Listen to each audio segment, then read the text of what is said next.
Λοιπόν, παρακαλώ, παρακαλώ. Κυρίες και κύριοι συνάδελφοι, εισερχόμενα στην ημερήσια διάταξη είναι ακρόαση από τα μέλη της Επιτροπής κατά το άρθρο 49α του Κανονισμού της Βουλής του προτεινωμένου από την Υφυπουργό στο Πρωθυπουργό για διορισμό στη θέση του Διευθύνοντος Συμβούλου της Ελληνικής Ραδιοφωνίας και Τηλεόρασης του κυρίου Γκίκα Μάναλη. Θέλετε να κάνετε μια μικρή εισήγηση, κύριε Μάναλη? Εσάς ακρόμεθα, όχι τον Υπουργό, εσάς. Ναι, θα κάνω μια μικρή εισήγηση εγώ. Αποτελεί βέβαια ιδιαίτερη τιμή για μένα η πρόσκληση που μου απευθύνθηκε να αναλάβω τη διοίκηση της ΕΡΤ. Βέβαια, πιο κοντά. Ωραία. Αποτελεί όμως και μια μεγάλη πρόκληση, γιατί σήμερα περισσότερο από ποτέ πρέπει να δούμε μέσα στη σημερινή οικονομική συγκυρία ποιο είναι το μέλλον των δημόσιων μέσων μαζικής ενημέρωσης σχετικά με τον πρωτεύοντα ρόλο που πρέπει να παίξουν στο ρόλο τους, σχετικά με τις νέες τεχνολογίες που πρέπει να υιοθετήσουν και βέβαια πάνω απ' όλα και το θέμα της αποτελεσματικής λειτουργίας τους. Πιο συγκεκριμένα, η πρώτη μεγάλη πρόκληση αφορά τον υψηλό βαθμό ικανοποίησης που παίρνουν οι πολίτες της χώρας και που πρέπει να εξασφαλίσει η ΕΡΤ στους τηλεθεατές, ακροατές και χρήστες πολυμέσων. Η δυνατότητα της ΕΡΤ να αντλεί με σχετική ευκολία κάποια έσοδα μέσω του ανταποδοτικού τέλους της επιτρέπει να σχεδιάζει προγράμματα και εκπομπές που είναι εκεί πέρα από την νομή της διαφημιστικής πίτας και η οποία πολλές φορές εστιάζεται σε κοινωνικές ομάδες οι οποίες παρουσιάζουν ενδιαφέρον για αυτούς, αλλά αποκλεί κάποιες άλλες. Παρ' όλα αυτά, η χρωματικότητα, η τηλεθέαση είναι μετρήσιμα μεγέθη και με βάση αυτά τα μεγέθη ατυχώς τα δημόσια μέσα μαζικής ενημέρωσης βρίσκονται χαμηλά στη λίστα και είναι κάτι το οποίο θα πρέπει να βελτιωθεί. Γι' αυτό στόχος είναι να βάλουμε ψηλά τον πύχη και για το δημόσια μέσα μαζικής ενημέρωσης αλλά και τα υπόλοιπα ιδιωτικά. Η δεύτερη πρόκληση έχει να κάνει με τις νέες τεχνολογίες, τις οποίες η ΕΡΤ οφείλει να προσαρμοστεί. Η τεχνολογία έχει εξελιχθεί την τελευταία δεκαετία και πρόκειται να εξελιχθεί και στο μέλλον πάρα πολύ. Άρα η ΕΡΤ οφείλει όχι μόνο να ακολουθεί και να προσαρμόζεται, αλλά οφείλει να πρωταγωνιστεί και να πρωτοστατεί σε αυτό το τομέα. Και αυτό βέβαια πάντα προς όφελος του πολίτη. Ο τρίτος άξονας, η τρίτη πρόκληση αφορά την αποτελεσματική λειτουργία.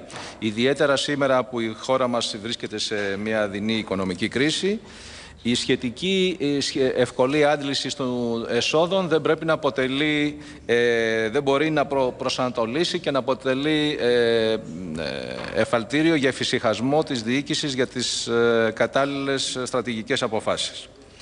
Μέσα σε αυτό λοιπόν το τρίπτυχο καλούμαστε να πάρουμε τις όποιες στρατηγικές αποφάσεις για να διαχειριστούμε και την λειτουργία της ΕΡΤ. Στόχος είναι η ΕΡΤ να διαθέτει στα ελληνικά νοικοκυριά το κοινωνικό αγαθό της επικοινωνίας, προσφέροντας με πλουραλισμό, πολυφωνία και πολυσυλλεκτικότητα, ενημέρωση, πολιτισμό και ψυχαγωγία στο πλαίσιο ενός κώδικα διοντολογίας. Ενός κώδικα διοντολογίας ο οποίος πρέπει να τηρείται από όλους τους συμμετέχοντες και ο οποίος στο τέλος αυξάνει την υπεραξία όλων των μέσων μαζικής ενημέρωσης. Οι άξονες λειτουργίας είναι καταρχήν το θέμα της ενημέρωσης. Σε αυτόν τον τομέα θα πρέπει να γίνεται ιεράρχηση των ουσιωδών ειδήσεων χωρίς αποκλεισμούς, με πλουραλισμό και αντικειμενικότητα και χωρίς την δραματοποίηση των γεγονότων η οποία στόχο έχει μόνο την αύξηση και προσέλκυση της ακροματικότητας και της τηλεθέασης. Επίσης, η ενημέρωση πρέπει να γίνεται ανάλογα και με τα ηλικιακά χαρακτηριστικά, έτσι ώστε ανάλογα με την ηλικία του πολίτη και να χρησιμοποιούμε και το ανάλογο μέσο, ραδιόφωνο, τηλεόραση και βέβαια πάντα το ίντερνετ σε ένα μεγάλο κομμάτι του πληθυσμού. Πολιτισμός είναι η υπεραξία που πρέπει να έχουμε τεράστια υπεραξία σε αυτό το κομμάτι του πολιτισμού και πρέπει να την αξιοποιήσουμε. Πρέπει να δημιουργήσουμε σημαντικά πράγματα και πρέπει να δώσουμε έμφαση σε προγράμματα τα οποία θα καλλιεργούν τους τηλεθεατές, τους ακροατές και τους χρήστες πολυμέσων. Εδώ θα πρέπει να επενδυθούν χρήματα πράγματι σε ποιοτικές παραγωγές Ελλήνων παραγωγών και σε εκπομπές, αλλά και σε εκπομπές προγραμμάτων στις οποίες δύσκολα θα προχωρούσε ένα ιδιωτικό μέσο μαζικής επικοινωνίας. Τέλος, στην κατηγορία αυτή εντάσσεται και το θέμα της εκπαιδευτικής τηλεόρασης με μια διαφοροποιημένη μορφή και ύλη, η οποία θα καλύπτει, ώστε να καλύπτει το μεγαλύτερο δυνατό κομμάτι του πληθυσμού της χώρας. Στο τμήμα της ψυχαγωγίας, πράγματι η δημόσια τηλεόραση μπορεί και οφείλει περισσότερα παρά ποτέ να εκπέμψει ψυχαγωγικά προγράμματα, αλλά με ποιότητα, σε μια εποχή που η οικονομική δυσπρογεία εμποδίζει αρκετούς συμπολίτες μας πράγματι να έχουν και αυτή τη δυνατότητα της ψυχαγωγίας. Ιδιαίτερη κατηγορία πρέπει να αποτελεί και το παιδικό πρόγραμμα στον καθημερινό προγραμματισμό. Αναφορικά με την ενσωμάτωση των νέων τεχνολογιών, η ΕΡΤ διαθέτει πολύ καλές εγκαταστάσεις και υλικό, το οποίο πρέπει να αξιοποιηθεί και πρέπει επίσης να προχωρήσουμε και να υιοθετήσουμε τις νέες τεχνολογίες προς όφελος της ποιότητας και των προγραμμάτων, αλλά και προς όφελος τελικά του πολίτη. Επίσης πρέπει μέσω από τις νέες τεχνολογίες, μέσα κοινωνικής δικτύωσης κτλ. Να κάνει τους πολίτες να επικοινωνούν και όχι να τους απομονώνει. Ένα άλλο σημαντικό στοιχείο που έχει η ΕΡΤ είναι τα δορυφορικά προγράμματα. Μέσα από τα δορυφορικά προγράμματα η ΕΡΤ πρέπει να βγάλει προς τα έξω, να εκπέμψει την εικόνα της Ελλάδος, η οποία μέσα από θυσίες και δυσκολίες αλλάζει. Αυτό θα πρέπει το τηλεοπτικό πρόγραμμα να μην είναι ελκυστικό μόνο για την ελληνική ομογένεια, αλλά να αναφέρεται και να απευθύνεται και σε άλλους είτε δυνητικούς επενδυτές στη χώρα, είτε και σε πολίτες οι οποίοι θα ήθελαν να επισκεφθούν την Ελλάδα. Εδώ θα πρέπει να πούμε βέβαια ότι η οικονομική κρίση έχει αποκλείσει αρκετές κοινωνικές ομάδες, τόσο από τον πολιτισμό, από την ψυχαγωγία, από την παιδεία, από τη γνώση, από την ανάκτηση πληροφοριών. Και μέσα σε αυτό το κλίμα ο έντονος ανταγωνισμός των μέσων μαζικής επικοινωνίας τους έχει οθήσει σε μια τυποποίηση και τελικά σε μια υποβάθμιση των μορφωτικών και πολιτιστικών εκπομπών. Η ΕΡΤ μπορεί και πρέπει μέσα σε αυτό το κλίμα να καλύψει αυτό το κενό για την τόσο απαραίτητη κοινωνική συνοχή. Τέλος, αναφορικά με την αποτελεσματική λειτουργία, αυτός δεν είναι αυτός σκοπός, δεν είναι ο στόχος, είναι όμως η απαραίτητη προϋπόθεση για να κάνουμε όλα τα προηγούμενα. Η ΕΡΤ έχει υποχρέωση να μεγιστοποιήσει το όφελος του πολίτη, αυτό που ο πολίτης δίνει μέσα από το ανταποδοτικό τέλος. Πριν όμως κάνουμε τις όποιες αποφάσεις, θα πρέπει να μελετήσουμε τις ανάγκες. Και όπως συμβαίνει και στη διεθνή εμπειρία, έχουμε δει ότι πράγματι οι πολίτες ανταποκρίνονται και συμμετέχουν ενεργά στην διαμόρφωση των προγραμμάτων, εκφράζοντας τις ανάγκες τους. Για τη βελτίωση της αποτελεσματικότητας απαιτείται πρώτα να γίνουν μετρήσεις των κέντρων κόστους και της ωφέλειας που προκύπτουν, μετά να φτιαχθεί ένα νέο επιχειρησιακό σχέδιο μέσα από το οποίο θα τεθούν και οι κατάλληλοι στόχοι μέσα σε ένα σχετικό χρονικό πλαίσιο. Για την επίταξη αυτών των στόχων θα υιοθετηθεί και ένα νέο οργανόγραμμα. Τέλος, θέλω να αναφερθώ σε κάτι ίσως που έχει αναφερθεί και στο παρελθόν, στην αξιοποίηση του αρχείου της ΕΡΤ. Πράγματι, αυτό είναι ένα πάρα πολύ πολύτιμο, είναι ένα όπλο της δημόσιας τηλεόρασης, πρέπει να αξιοποιηθεί, μπορούν να γίνουν ποιοτικές παραγωγές μέσα από αυτό, έτσι ώστε όχι μόνο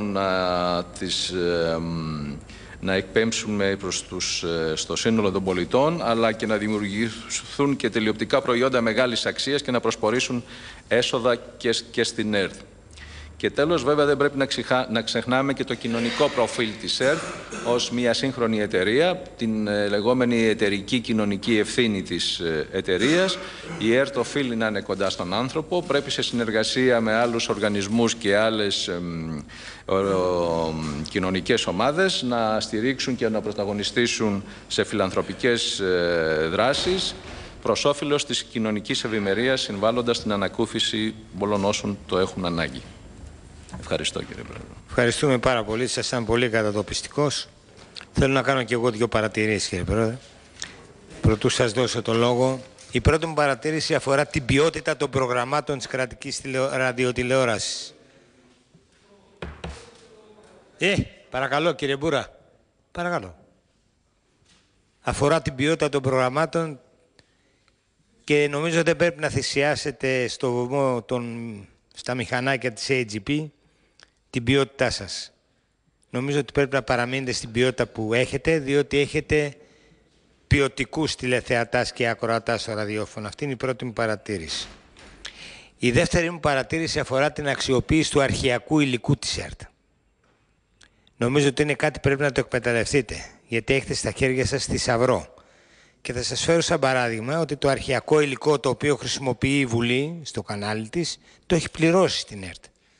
Επομένως θα πρέπει όποιος χρησιμοποιεί αρχειακό υλικό από την ΕΡΤ, πρέπει οπωσδήποτε να το αξιοποιήσετε αυτό προς όφελος των εσόδων σας. Νομίζω ότι αυτό πρέπει να γίνει. Η τρίτη παρατήρηση μου αφορά το οργανόγραμμα. Αυτή τη στιγμή βρίσκεστε σε απεργιακές κινητοποιήσεις. Είστε σε μια αναστάτωση κατά κάποιο τρόπο. Δεν ξέρω αν έχετε γνώση των βαθύτερων αιτίων αυτής της απεργιακής κινητοποίησης και πώς σκέφτεστε να την αντιμετωπίσετε, γιατί έχετε δύσκολο έργο. Και θα ήθελα εδώ να τονίσω ότι οι μύθοι που υπήρχαν ότι η κρατική ραδιοτηλεόραση είχε χιλιάδες επί χιλιάδων υπαλλήλους, καταρρίπτεται με το οργανόγραμμα το οποίο εσείς μας διανύματε, που αποδεικνύεται πλέον ότι το δυναμικό, το ανθρώπινο δυναμικό της κρατικής ραδιοτηλεόρασης ανέρχεται σε περίπου 2.900 ανθρώπους με κάθε είδους σχέση. Σε αυτή λοιπόν τη σχέση θα ήθελα να δείτε έτσι με μια ιδιαίτερη προσοχή τις σχέσεις εργασίας ορισμένου χρόνου. Εκεί απασχολούνται περίπου 51 άτομα, τα οποία 51 άτομα ανανεώνουν τις συμβάσεις τους εδώ και ορισμένη δεκαετία. Και θέλω να δείτε με προσοχή αυτό το θέμα, διότι εκεί υπάρχει κάποιο πρόβλημα με αυτά όλα τα οποία έχουν δημοσιοποιηθεί. Και θα ήθελα να κλείσω με ένα θέμα προσφυλές προς τον κύριο Υπουργό, το οποίο απευθύνω σε εσάς για τις αθλητικές εκπομπές. Όπως ξέρετε, υπήρξε ένα τεράστιο θέμα με τις αθλητικές εκπομπές και τα χρήματα τα οποία είχαν δοθεί για το δικαίωμα της κρατικής ραδιοτηλεόρασης να μεταδίδουν ορισμένες αθλητικές εκπομπές, διότι πράγματι εκεί έγινε διασπάθηση δημοσίου χρήματος. Και θα ήθελα σε αυτό το θέμα, αφού το ερευνήσετε με πολύ μεγάλη προσοχή, σε 6 μήνες που πιστεύω ότι θα σας ξανακαλέσουμε για να κάνουμε έναν απολογισμό το τι έχετε προσφέρει σε αυτούς τους 6 μήνες, θα έχετε τη δυνατότητα να μας απαντήσετε. Αυτές οι παρατηρήσεις, οι οποίες είναι υποτύπου ερωτήσεων κιόλας, ήθελα να κάνω για εσάς, κύριε Πρόεδρε. Και σας εύχομαι καλή δύναμη, καλή επιτυχία, γιατί έχετε να επιτελέσετε πολύ, μα πάρα πολύ δύσκολο έργο. Σας ευχαριστώ.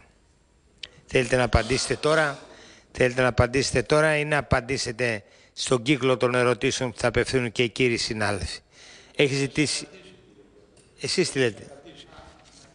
Να σας απαντήσει.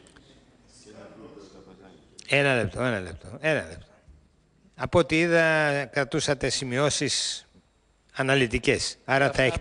Άρα θα έχετε τη δυνατότητα να... Έχετε πει και την προηγούμενη φορά. Το ξέρω, κύριε Πρόεδρε. Επαναλαμβάνω ερωτήσεις, όπως και εσείς πάρα πολλές φορές, οι οποίες πρέπει να επαναλαμβάνονται και να απευθύνονται, διότι η θητεία του κυρίου Σίμου ήταν πολύ βραχία.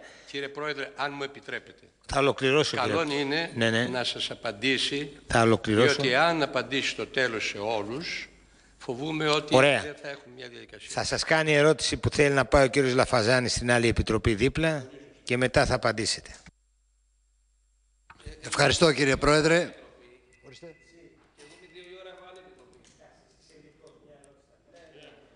Ευχαριστώ κύριε Πρόεδρε. Ευχαριστώ κύριε Πρόεδρε. Δυστυχώς έχω δει πάρα πολλούς να έχουν περάσει από αυτή την Επιτροπή και να τοποθετούνται στην ΕΡΤ. Και να τοποθετούνται με τον παριστάμενο Υπουργό δίπλα τους. Το δράμα, κυρίες...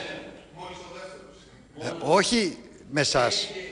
Κατά καιρούς. Ξέρετε, η κάθε κυβέρνηση που περνάει βάζει μερικούς. Και ο εκάστοτε υπουργός άλλους τόσους. Και γίνεται εδώ πέρα κάτι... Ο συγκεκριμένος έβγαλε αντί να βάλει. Δεν λέω για σας προσωπικά. Ο συγκεκριμένος μείωσε αντί να αυξήσει. Εγώ θίγω μία κατάσταση. Μία κατάσταση. Και αυτό που βλέπω, δυστυχώς, ως αντικειμενικός θα έλεγα, όσο μπορώ βεβαίως, παρατηρητής, ότι η κρατική ραδιοτηλεόραση πηγαίνει από το κακό στο χειρότερο. Από το κακό στο χειρότερο.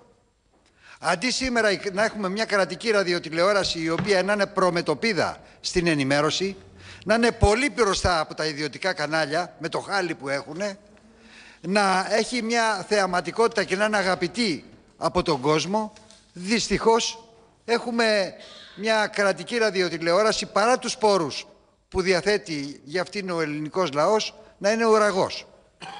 Εσείς εκτιμάτε αυτή την κατάσταση, τη βλέπετε αυτή την κατάσταση, ή θέλετε να συνεχίσετε την παράδοση, την πεπατημένη των προηγούμενων που έχουν διατελέσει στην ΕΡΤ διευθύνοντες σύμβουλοι, πρόεδροι και συχνά και πρόεδροι και διευθύνοντες σύμβουλοι μαζί. Το εκτιμάτε αυτό? Αντιλαμβάνεστε τι περί τίνος πρόκειται?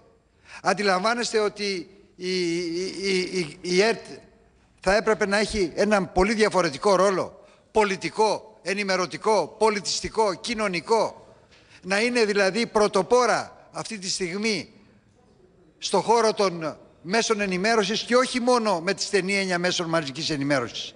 Και εν πάση περιπτώσει να είναι και πόλος έλξης. Πόλος έλξης, κύριοι, για όλα τα Βαλκάνια, για όλη τη Μέση Ανατολή. Να κάνουμε κάτι το οποίο να πρωτοπορεί και μπορούμε να το κάνουμε.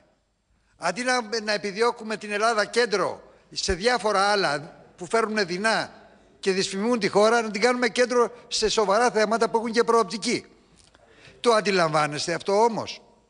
Έχετε επίγνωση αυτής της κατάστασης? Ή εδώ ερχόσαστε κι εσείς για να εξυπηρετήσετε άλλη μία θητεία, όσοι εν πάση περιπτώσει αντέξετε εκεί και σας αντέξουν και εσάς, κυβερνητικοκομματικοί? Διότι αυτό είναι, κυβερνητικοκομματικοί. Αυτό είναι η ΕΡΤ. Ωραία. Αυτό είναι το ερώτημα. Πού είναι το κέριο? Το κέριο ερώτημα που απασχολεί τον ελληνικό λαό. Όλα τα άλλα τον απασχολούν δευτερευόντως. Αυτό είναι το κύριο. Αυτό είναι που θέλει να δει από την ΕΡΤ. Και αυτή πρέπει να είναι η φιλοδοξία όσων αναλαμβάνουν την ΕΡΤ. Αλλά δυστυχώς δεν το έχουμε δει. Και πολύ φοβούμε ότι κι εσείς θα αναπαράγετε την ίδια κατάσταση. Να μην πω και προς το χειρότερο. Διότι από ό,τι βλέπω όλη η οπτική σας είναι χρηματοοικονομική. Δεν είναι αυτός ο ρόλος του Διευθύνοντα Συμβούλου όμως στην ΕΡΤ. Το δεύτερο που θέλω να σας ρωτήσω είναι τι θα γίνει με τις εργασιακές σχέσεις στην ΕΡΤ? Θα σταματήσει το σκλαβοπάζαρο? Θα σταματήσει αυτή η λογική των ημετέρων? Οι ημέτεροι είναι οι καλοί και οι αρεστοί και προχωράνε και εν πάση περιπτώσει και να μην δουλεύουν δεν πειράζει, είναι ημέτεροι, μεγάλη σημασία αυτό, και υπάρχει και το σκλαβοπάζαρο των άλλων, όλων των υπολείπων, που σε μια στιγμή τους δίνουμε και ένα σούτ και τους απολύουμε. Ικανότατους ανθρώπους. Ορίστε. Όχι, εντάξει. Ημέτεροι, με ήττα. Τώρα τελικά μπλέξαμε με ύψιλον ή με ήττα. Ξέρετε από αυτά, κύριε Κακλαμάνη, ξέρετε πολύ καλά. Όχι, δεν λέω για σας προσωπικά, λέω για τις καταστάσεις. Προσωπικά δεν έχει καμία σχέση. Ως Υπουργός Προεδρίας δεν έβαλα ούτε έναν στην ΕΡΤ, να το ξέρεις. Μα δεν λέω για σας. Γι' αυτό αλλά λέω... εκεί είναι πάρα πολύ φίλοι σας. Παρακαλώ. Το δεύτερο ερώτημα σύντομα, γιατί... Σας, αλλά έχετε εμπειρία εσείς από τέτοιου είδους καταστάσεις και πόσο νοσηρές είναι και πόσο εκμαυλίζουν τα πράγματα. Το δεύτερο ερώτημα. Άρα, τι θα γίνει με τις εργασιακές σχέσεις? Ωραία. Θα υπάρξει αξιοκρατία? Θα σταματήσουν οι απολύσεις αυτών οι οποίοι είναι ενοχλητικοί, αυτών οι οποίοι δεν είναι μέσα στο κλίμα του τρικομματικού συνεταιρισμού. Γιατί απολύθηκαν. Και που από ό,τι βλέπω έχει γίνει μονοκομματικός αυτός ο τρικομματικός, μόνο Νέα Δημοκρατία. Αυτά βλέπω. Μην χαμογελάτε, κύριε Κεντίκογλου, αυτή είναι η πραγματικότητα.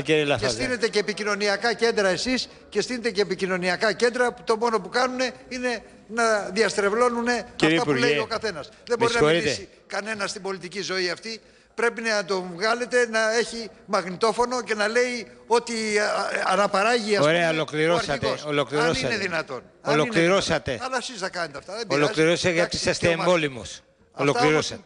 Τέλειωσα. Αυτά δεν απευθύνεται σε εσάς. Δεν ακροούμεθα εσάς. Και ούτε είναι κοινοβουλευτικός έλεγχος εδώ. Εδώ τα λέμε έτσι, ας πούμε, τα ακούτε εσείς βέβαια.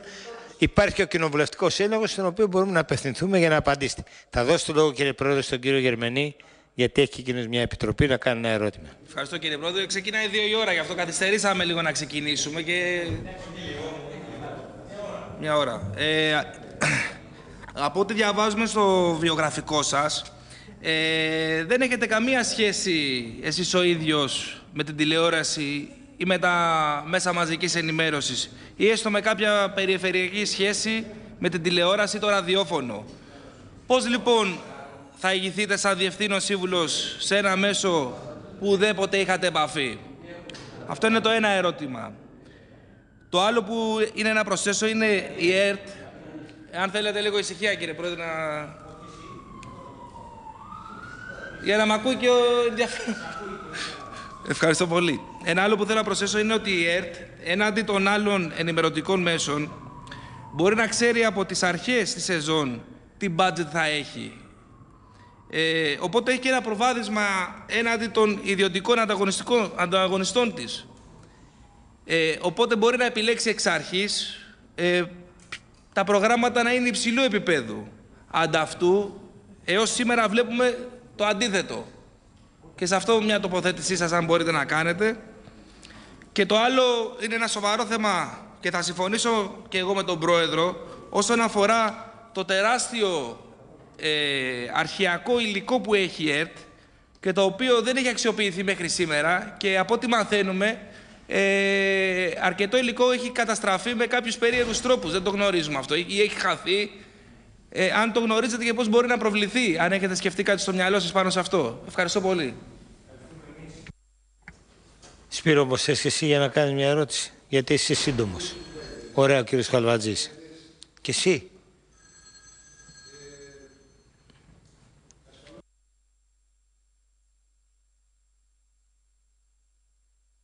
Ασφαλώς έχουμε έναν προτινόμενο για διευθύνοντα σύμβουλο της ΕΡΤ με ένα βιογραφικό, σοβαρό, επιχειρηματικό θα έλεγα. Τα προβλήματα βέβαια στην ΕΡΤ είναι πολλά και δεν είναι σημερινά, είναι διαχρονικά. Υπάρχουν προβλήματα που σχετίζονται με τις εργασιακές σχέσεις, υπόθηκαν ήδη. Συμβασιούχοι που απολύθηκαν δεν ανανεώθηκαν οι συμβάσεις τους. Υπάρχουν προβλήματα απλήρωτων υπεροριών για πάρα πολλούς μήνες. Υπάρχουν προβλήματα που σχετίζονται με τις εξωτερικές παραγωγές της ΕΡΤ. Βεβαίως αναφέρθηκε στην παρουσίαση ο υποψήφιος διευθύνων σύμβουλος με τα οικονομικά και σχετικά με το τέλος, το ανταποδοτικό που υπάρχει. Εμείς είμαστε αντίθετοι σε αυτό. Αυτό που ήθελα κυρίως να ρωτήσω είναι πώς σκέφτεται ο διευθύνων σύμβουλος να προχωρήσει. Δηλαδή σαν να έδωσε μια άλλη οπτική, μια άλλη πολιτική πρακτική. Χρησιμοποίησε πολλές φορές τη λέξη υπεραξία. Υπεραξία που μπορεί να την ερμηνεύσει κανένας με το δικό του τρόπο. Η πολιτική πρακτική που εφαρμόζεται και η πολιτική που όπως την περιέγραψε, πολύ φοβούμαστε ότι θα συγκλίνει σε αυτήν τη λογική των μεικτών δραστηριοτήτων και επειδή έχει ο υποψήφιος και μια εμπειρία και από το ΤΑΙΠΕΔ και από αλλού, Φοβούμαστε να μην ανοίξει πλατιά η πόρτα και εκεί της ιδιωτικοποίησης. Χωρίς να έχουμε κάτι το προσωπικό, εμείς δεν θα δώσουμε θετική ψήφο. Θα δώσουμε αρνητική. Ευχαριστώ. Αλλά τι θα γίνει με τις εργασιακές σχέσεις, να μας απαντήσει. Ευχαριστούμε πάρα πολύ, κύριε Χαλαβατζή.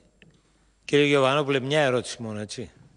Ναι, κύριε Πρόεδρε. Έτσι, για να ολοκληρώσεις και εσύ. Από την πλευρά μας, ως ανεξάρτητοι Έλληνες, διάβασα με προσοχή το βιογραφικό και δεν βρήκα πουθενά ούτε τη λέξη πολιτισμός, ούτε τη λέξη κινηματογράφος, ούτε τη λέξη ντοκιμαντέρ, ούτε τη λέξη αντικειμενικότητα, ούτε τη λέξη εισηγορία, ούτε.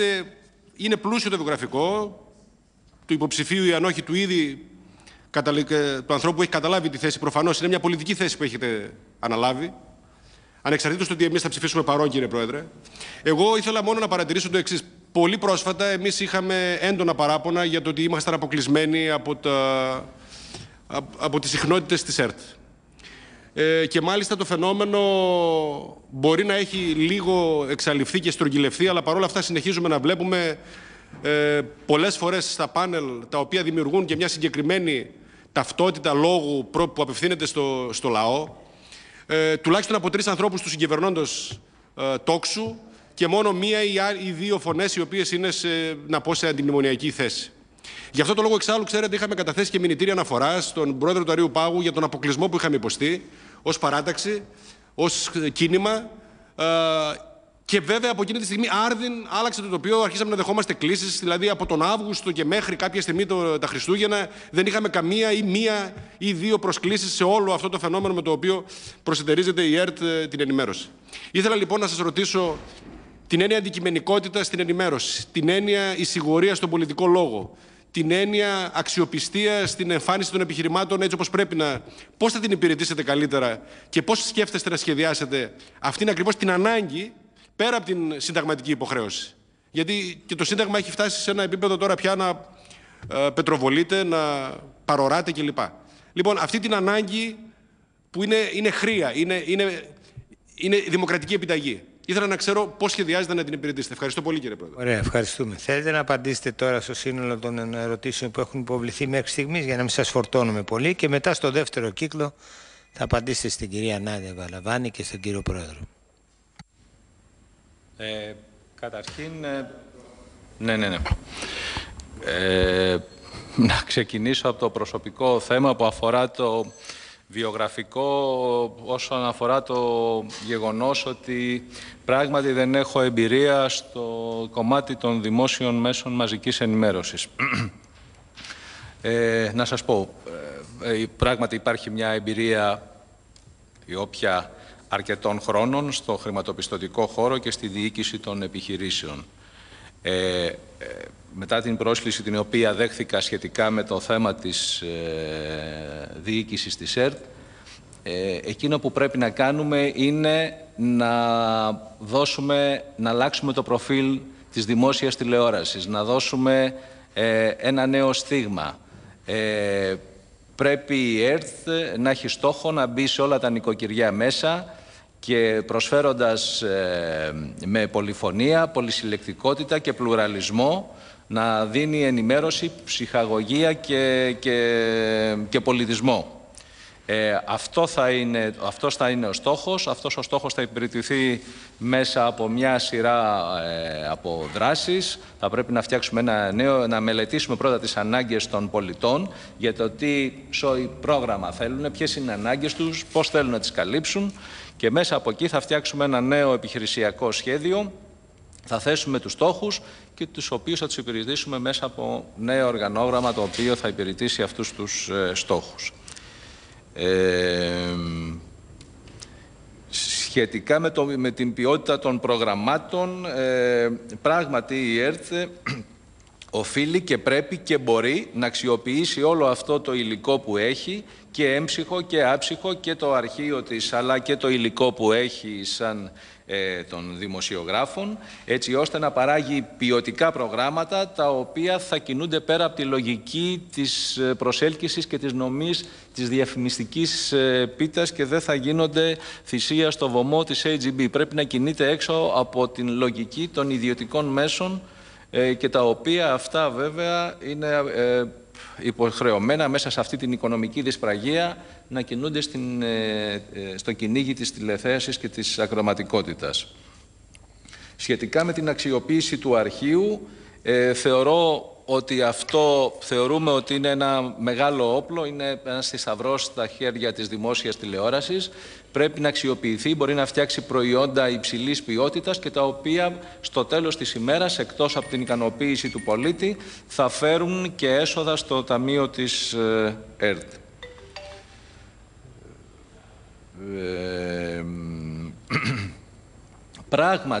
Πράγματι και αναφέρθηκα αυτή στη σύντομη εισήγησή μου, η τηλεθέαση και η ακροματικότητα των δημόσιων μέσων μαζικής ενημέρωσης είναι χαμηλή σε σχέση με την υπόλοιπη Ευρώπη. Αυτό είναι κάτι που πρέπει να αλλάξει, πρέπει να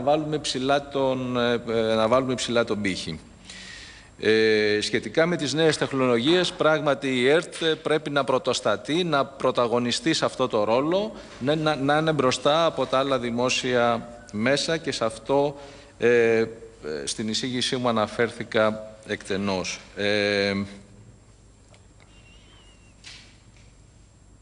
Στις εξωτερικές παραγωγές πράγματι αποτελούν ένα κομμάτι μέσα από το οποίο υλοποιείται το πρόγραμμα της ΕΡΤ, μέσα από την οικονομική κρίση η οποία δεν έχει αφήσει κανέναν ανεπηρέαστο, έτσι και την ΕΡΤ βέβαια, που έχει ένα πολύ πιο περιορισμένο προϋπολογισμό σε σχέση με τα προηγούμενα χρόνια και πρέπει να το υλοποιήσει, και σε αυτό θα επιδειχθεί προσπάθεια να αξιοποιηθεί το υπάρχον εσωτερικό έμψυχο και άψυχο υλικό. Στο θέμα των εργασιακών σχέσεων που αναφέρεται, βλέπω και ενημερώνομαι συνεχώς και βλέπω και εγώ ότι υπάρχουν διάφορα προβλήματα.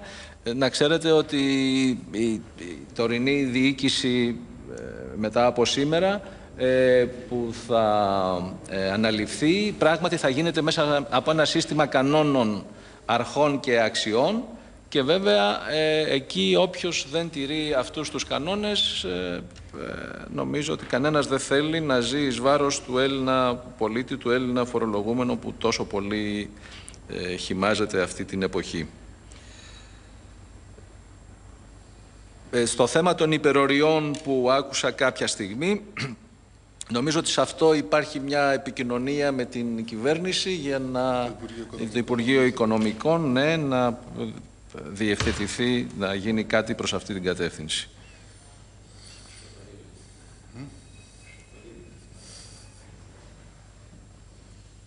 Απαντήσατε σχεδόν σε όλες τις ερωτήσεις. Κύριε Πρόεδρε, θέλετε τώρα να δώσω τον κύριο Τσίπρα.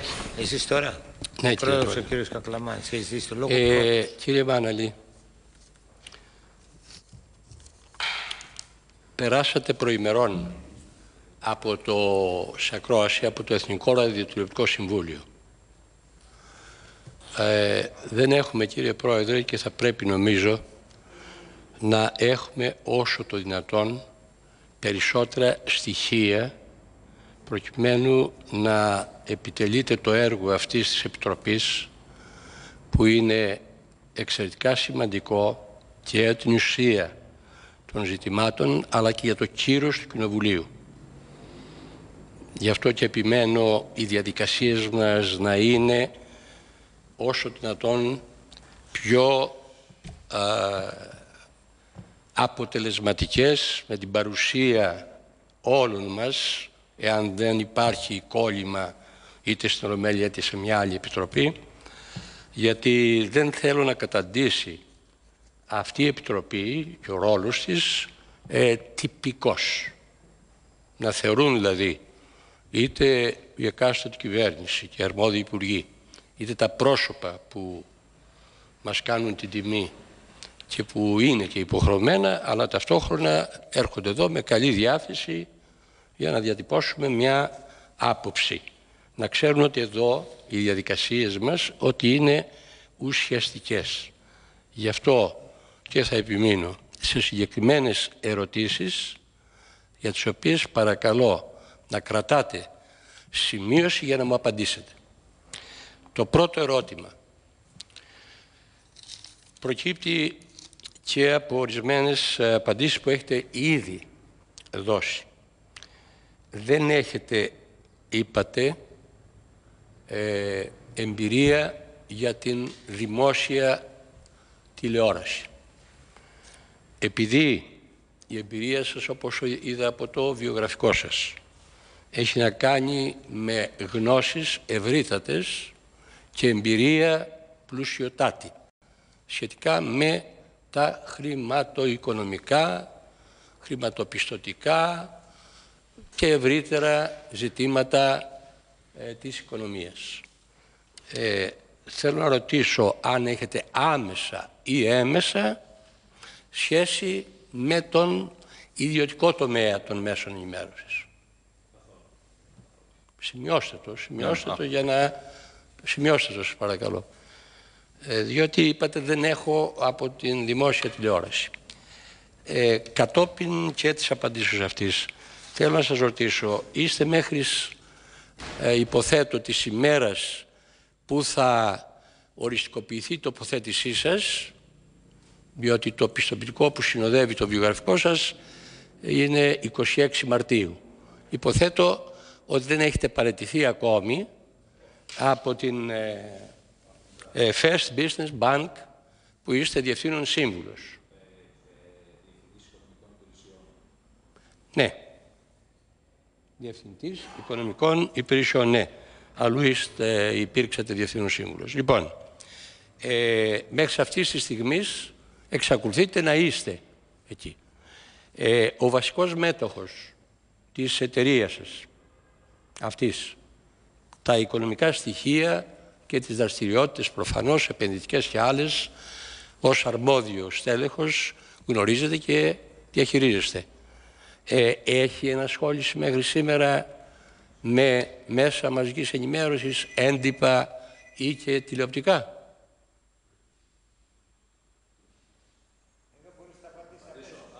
Αν ταχύτατα, ξέρετε, εγώ θα κάνω χωρίς πολλά λόγια συγκεκριμένες ερωτήσεις για να μου απαντάτε. Να σας πω, εγώ βρίσκομαι ένα χρόνο και κάτι στην τράπεζα. Δεν ρώτησα για εσάς. Λέω, ο βασικός μέτοχος.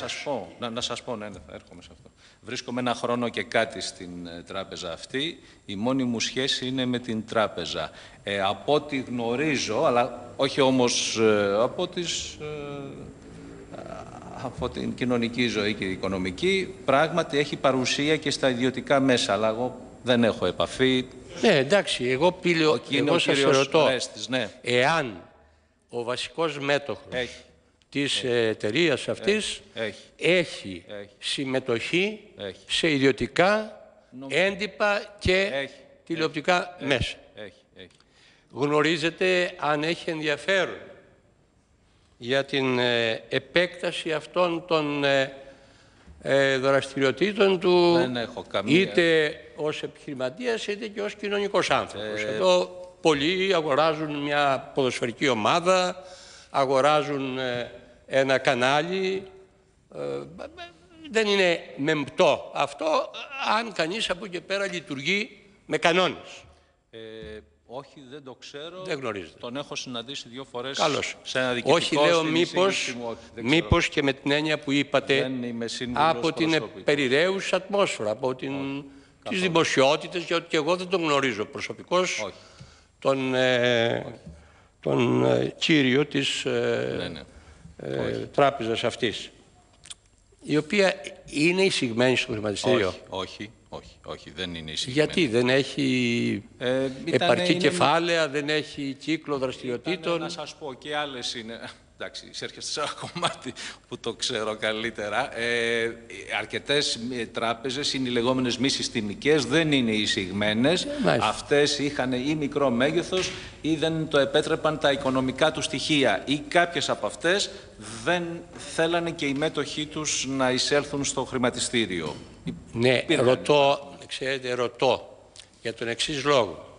Μία τράπεζα της οποίας ο κύριος μέτοχος ασχολείται με αυτό τον, δεν θα έλεγα στασιαζόμενο, πάντως για ορισμένους τουλάχιστον ανθρώπους που ασχολούμεθα με τα δημόσια πράγματα, όπως ο υποφαινόμενος, 40 χρόνια ασχολούμαι με τα κοινά, απασχολούμεθα πάρα πολύ με το ρόλο που παίζουν τα συγκροτήματα του τύπου και των ραδιοτηλεοπτικών μέσων με την οικονομική και πολιτική ζωή της χώρας και πώς, κατά την άποψή μας, την διαμορφώνουν χειραγωγούνται στο λαό, προβάλλοντας πρόσωπα τα οποία ο λαός δοξάζει αλλά δεν ξέρει ότι η μακρά χείρ τέτοιων συμφερόντων είναι σαν τον καραγκιζοπαίχτη που κινεί τα σκηνίστων. Έτσι.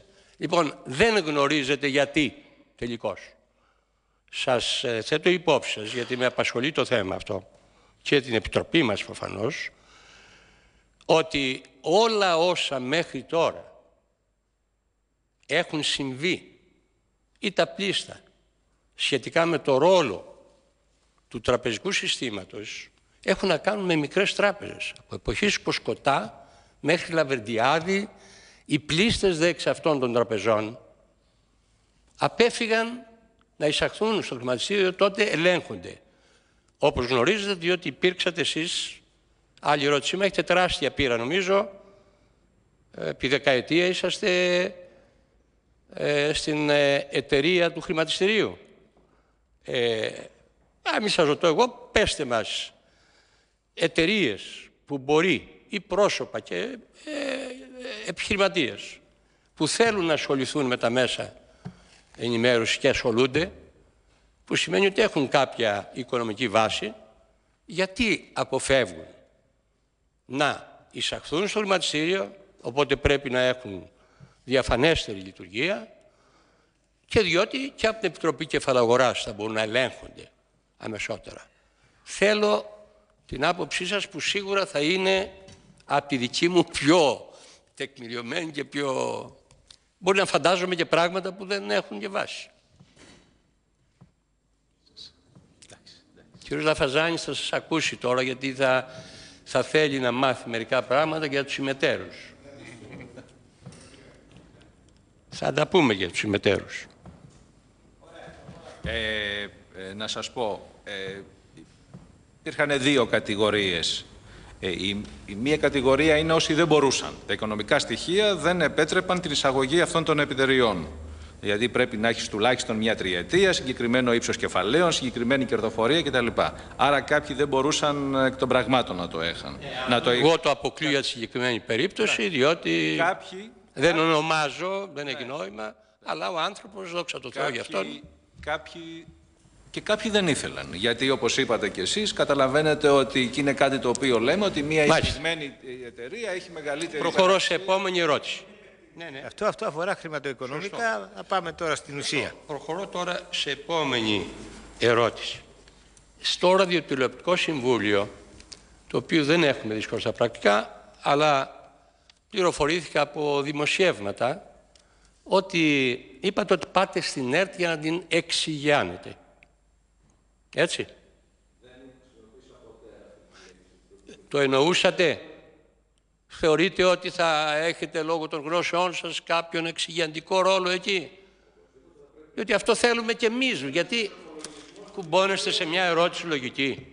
Αν υπάρχει κάτι που χρειάζεται ξεκαθάρισμα, άλλωστε σας πληροφορώ ότι εγώ εδώ και 20 χρόνια, μα Παναγιώτου, μα Στάγκος, μα Παναγόπουλος, μα Σίμος, τώρα εσάς συνέχεια, μάρτης μου ο κύριος Πρόεδρος, συνέχεια ζητάω όλα αυτά τα οποία δημοσιεύονται, για σπατάλες, για σκάνδαλα, όλα αυτά, κάποιος κάποτε πρέπει να τα διερευνήσει. Όμως το ερώτημά μου είναι το εξής. Σήμερα όπου μιλάμε για εξυγίανση, εννοούμε ότι έχουμε κάποιες επιχειρήσεις που είτε γιατί ξοδεύουν και έχουν ελλείμματα και πρέπει να δούμε πώς θα τις μαζέψουμε, είτε πρέπει να προετοιμαστούν προς πώληση. Μία επιχείρηση που δεν ξέρει κανείς αν υγιώς στέκεται στα πόδια της, όπως ξέρετε, ό,τι ανακάνει το ΤΑΙΠΕΔ, έτσι δεν είναι? Και ότι υπήρξατε και εμπειρογνώμων, είστε ακόμη εμπειρογνώμων στο ΤΑΙΠΕΔ. Συνεχίζετε. Ωραία. Άρα η ερώτησή μου απευθύνεται σε έναν άνθρωπο ο οποίος μπορεί να μου δώσει μια ειλικρινή και για όλους μας καθαρός ενημερωτική απάντηση. Τι εννοείται αν υποθέσουμε ότι αυτά που διάβασα εγώ τα ήξερα, διάβαζα καλά, παρόλο ότι έχω χράκυλίδα από το δεξί μάτι, αλλά διαβάζω καλά ακόμη, ότι εκεί πάντα να εξηγιάνεται. Δεν είναι ντροπή αυτό. Ναι, όχι, καθόλου. Και είπαμε ότι πράγματι ότι πρέπει να εξορθολογήσουμε την λειτουργία της ΕΡΤ. Πράγματι αυτός ήταν ο στόχος, εξάλλου και πάλι γυρίζοντας στο βιογραφικό, μέσα από το βιογραφικό και την εμπειρία, αυτό ήταν το κύριο χαρακτηριστικό αυτής της υποψηφιότητας, ότι με τις γνώσεις και την εμπειρία θα, εκτός των άλλων, αλλά δεν είναι μόνο η εξυγίανση, το θέμα είναι βέβαια και να δούμε όλη τη λειτουργία της ΕΡΤ και το τι στόχους πρέπει να βάλει. Σωστά. Τώρα κύριε Μάναλη, επειδή είπατε ήδη ότι θα κάνετε ένα νέο οργανόγραμμα και εδώ παρόλο που δεν απαντήσατε ευθέως στην ερώτηση του Προέδρου, αυτό προφανώς ρωτούσε ο Πρόεδρος εάν αυτό τον μύθο περί χιλιάδων εκεί πέρα τεμπέλιδων και λοιπά, έτσι λένε για όλους τους εργαζόμενους σήμερα στην Ελλάδα, το νέο οργανόγραμμα συνήθως ξεκινάει σε μια επιχείρηση, είτε δημόσια είτε ιδιωτική, στο ίδιο το κράτος άλλωστε, έχει διαλυθεί το κράτος. Αν το άφησε ημιδιαλυμένο η προηγούμενη κυβέρνηση, η προπροηγούμενη, με την επανίδρυση που εξηγέλθη, το αποδιέλυσε η επόμενη και σήμερα πια τελείως. Διότι το να λες στον κόσμο, ξέρετε, πάρτε τα μπουαλάκια σας και φεύγετε, φύγει όσοι μπορείτε να φύγετε, αυτό δεν οδηγεί σε μικρότερο και λειτουργικότερο κράτος, αλλά σε μπάχαλο. Δεν ξέρω ως ειδικός εάν το σκέφτεστε αυτό. Άρα το οργανόγραμμα θα αφορά το προσωπικό ενδεχομένως. Δεν κόπτομαι εγώ για το προσωπικό. Και πρέπει για να μένουν εδώ πέρα κάποια πράγματα στα χαρτιά μας εδώ, διότι σήμερα για όλους λέγονται τα πάντα και αυτό διευκολύνει εκείνους που έχουν λερωμένη τη φωλιά τους. Υπήρξα 1,5 χρόνο Υπουργός Προεδρίας Κυβερνήσεως. Ως Υπουργός έφερα στη Βουλή τον νόμο συγχώνευσης της άλλοτε η ΕΝΕΔ με το Εθνικό Ίδρυμα, δηλαδή της ΕΤ2 που ήταν, και κάναμε τον ενιαίο φορέα. Και η ΕΤ2, η πρώην ΕΝΕΔ, έγινε η ΕΤ1. Λοιπόν, εκεί εγώ, κύριε Κεδίκογλου, να το ξέρετε κι εσείς, έστειλα μόνο τον Ανδρέα τον Χριστοδουλίδη ως πρόεδρο, ο οποίος κόντευε να σκάσει τελικά εκεί πέρα, διότι ήταν ένας υπεύθυνος άνθρωπος, και τον λογοθέτη για να ξεκινήσει την ΕΡΤ 3, εξ Σουηδίας όπως είχε έρθει. Αν ψάξετε δεν θα βρείτε ούτε έναν άνθρωπο που να έχει τοποθετηθεί εκεί από τον τότε Υπουργό Προεδρίας Κακλαμάνη.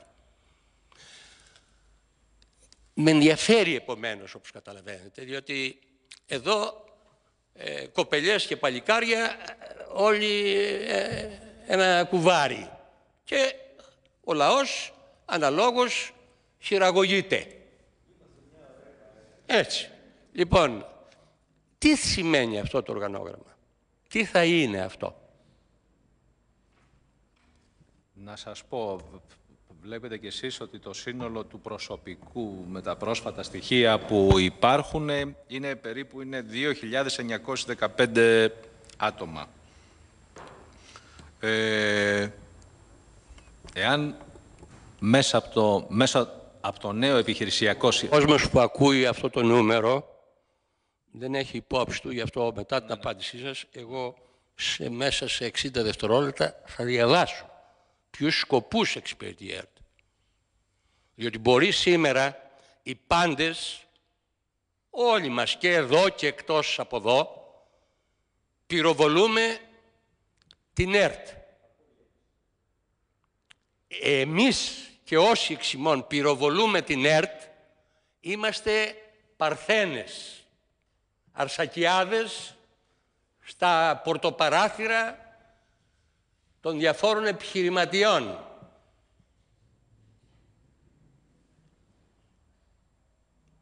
Νομίζω αυτό το έχετε δει, ακούσατε κάποιον όταν πυροβολεί την ΕΡΤ να πυροβολεί τον Αντένα, το Star, το Sky, το Μέγκα, το Έξτρα, το Κόντρα, όλα αυτά τα πράγματα. Πηγαίνουν εκεί πέρα, αυτοί που πυροβολούν την ΕΡΤ, πηγαίνουν, προφανώς κάποιοι το αισθάνονται ως οξυγόνο ζωής, να βγουν εκεί να βγει ο κόσμος στο γυαλί, όπου ο κόσμος βλέπει. Δεν ακούει, ούτε διαβάζει. Βλέπει και διαμορφώνει και χαρακτήρα ανάλογα και με το επίπεδο μόρφωσης ή ηλικίας κλπ. Πεςτε μου λοιπόν σας παρακαλώ. Το ότι είναι 2.000 σημαίνει ότι χρειάζεται ένα οργανόγραμμα για να κόψουμε μερικούς? Εγώ αν επρόκειτο να αξιολογήσουμε αν κάποιος στην τάδε θέση κάνει ή δεν κάνει, οπότε με νόμιμες διαδικασίες στη θέση του θα πάει κάποιος άλλος, αλλά τεκμηριωμένα, δεν θα είχα αντίρρηση. Αλλά δυστυχώς μέχρι σήμερα αυτό που έχω μάθει είναι ότι γι' αυτό άλλωστε και εκεί που θα πάτε θα έχετε 14 άτομα, κύριε Πρόεδρε, προσωπικό ειδικών θέσεων, 13 ειδικοί σύμβουλοι, 24 ιδιαίτερες γραμματείς, υπηρεσίες διευθύνοντος συμβούλου. Εγώ ξέρω από τα στοιχεία της διοίκησης επιχειρήσεων και ανθρώπινου δυναμικού, ο κύριος Μάναλης θα το ξέρει, διότι είχε και καθήκοντα διευθύνοντος το προσωπικό. Δεν μπορείς πάνω από 5 άτομα να έχεις προκειμένου να ελέγξεις και να διοικήσεις. Λοιπόν, αυτό το πράγμα είναι στον πάγο που μπαίνουν διάφοροι ή ίσως και εργομισθίες ορισμένων. Λοιπόν, τι θα είναι αυτό το οργανόγραμμα, η ερώτησή μου είναι. Σας πω. Απαντήσετε τώρα, γιατί βλέπω ότι απαντάτε σχεδόν σε όλα, δεν θα χρειαστεί μετά να απαντήσετε. Ναι. Να σας πω.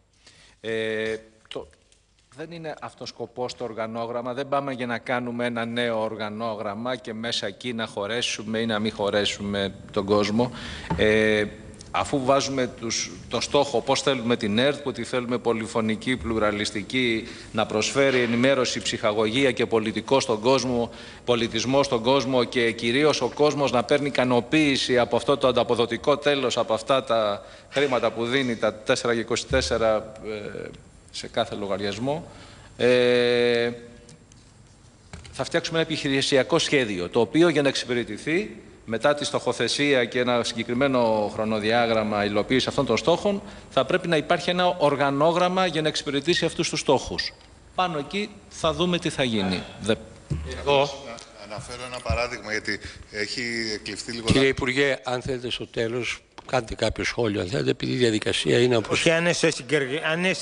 αν θέλετε να μας βοηθήσετε, δεν θα του δώσω το λόγο. Δεν θα του δώσω το λόγο. Ότι, συγκεκριμένο ερώτημα μου μπορεί να βοηθήσει. Σήμερα η δορυφορική τηλεόραση, το δορυφορικό πρόγραμμα της ΕΡΤ, είναι μια υποδιεύθυνση άνευ σημασίας. Εμείς θέλουμε να αναβαθμιστεί, εμείς θέλουμε να είναι εργαλείο εξωστρέφειας η δορυφορική τηλεόραση. Επίσης, η περιφερειακή ραδιοφωνική σταθμή θα είναι πολύ πιο χρήσιμη αν ενταχθούν στο ίδιο πλαίσιο με την ΕΤ3 και να έχεις ένα κέντρο περιφερειακών. Αντιλαμβάνομαι, κύριε Υπουργέ, το αντιλαμβάνομαι δηλαδή, και πρέπει να πω... Σε αυτό το πνεύμα είναι οι αλλαγές που σκεφτόμαστε. Το αντιλαμβάνομαι και πρέπει να πω ότι σε ό,τι σας αφορά προσωπικά, αντιλαμβάνομαι ότι η σκέψη σας είναι πώς μπορεί να διαφυλαχθεί ακόμα και η ΕΡΤ από επαπειλούμενους κινδύνους, να εξηγούμεθα. Όμως, θέλω να πω τούτο. Μόλις τώρα, απαντώντας, ο κ. Μάναλης ανεφέρει στο περίφημο ειδικό τέλος. Το ειδικό τέλος είναι προέκταση της συνταγματικής πρόβλεψης ενός δημόσιου φορέα, ο οποίος πρέπει να εκπληρώνει την αποστολή που το ίδιο το Σύνταγμα προβλέπει και όπως αυτή η αποστολή εξειδικεύεται, γι' αυτό σας είπα ότι σε λίγα δευτερόλεπτα θα σας πω για να καταλάβουν και όσοι μας ακούν, για να δικαιολογήσουν και αυτά που σας είπε ο Πρόεδρος στην αρχή. Εδώ η ΕΡΤ δεν έχει ως αποστολή, ας πούμε, να κάνει τηλεμάρκετινγκ. Έτσι. Ούτε να παίζει παιχνίδια που παγιδεύουν τον κοσμάκι για να κερδίσει το τάδε που έρχεται το Ρεκτικό Συμβούλιο. Επιβάλλει πρόστιμα, αν δε τα λεφτά είναι πολύ περισσότερα. Έτσι. Ούτε επίσης να προβάλλει ημιπορνό. Έτσι. Ούτε επίσης να εκχυδαίζει την ενημέρωση που οφείλει να δίνει, όπως κάνουν πολλοί στον ιδιωτικό, ράδιο τηλεοπτικό, ιδιαίτερα τηλεοπτικό τομέα. Πρέπει, έχει υποχρέωση, χωρίς να επιδιώκει την απόκτηση κέρδους, σημειώστε το αυτό σας παρακαλώ, δεν θέλουμε να είναι κερδοφόρα η ΕΡΤ, την παραλαμβάνετε όμως να ξέρετε τώρα, με 40 εκατομμύρια πλεόνασμα του παρελθόντος προϋπολογισμού, του 11. Διότι το 12 θα σας κάνω μετά την άλλη ερώτηση. Εδώ λοιπόν πρέπει προγράμματα ειδικά για την ενημέρωση των Ελλήνων της Διασποράς, που μας είπε τώρα μόλις ο Υπουργός και το επικροτώ από τώρα εγώ αυτό. Τι θα κάνετε. Εκπομπές υψηλής ποιότητας και κύρους. Όχι να δείχνει τα χαμνά της η όποια κυρία ή τα οπίστια του όποιος κύριος που βάφεται ξανθός για να βλέπουν τα παιδιά της προεφηβικής ηλικίας ότι δεν υπάρχει διάκριση σε αυτό το στάδιο της διαμόρφωσης του σεξουαλικού τους προτύπου, ότι δεν υπάρχει διάκριση των δύο φύλων. Τη διάκριση εμείς την θέλουμε σε ό,τι είναι το κοινωνικά ωφέλιμο, όχι ρατσιστικά στη συνέχεια και φαλοκρατικά κλπ. Λοιπόν,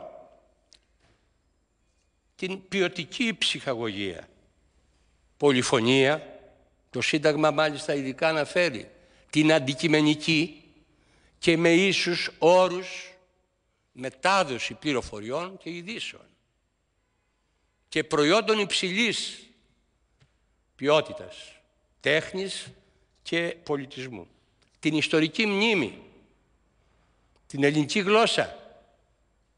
Μεγαλώνει νεολαία και νομίζει ότι, ξέρω εγώ, ο Καραϊσκάκης είναι αυτός που είχε το στάδιο κάτω. Όχι ο ήρωας που πέθανε εκεί, έδωσε τη ζωή του στην παραλία κάτω, στη μάχη του Φαλήρου.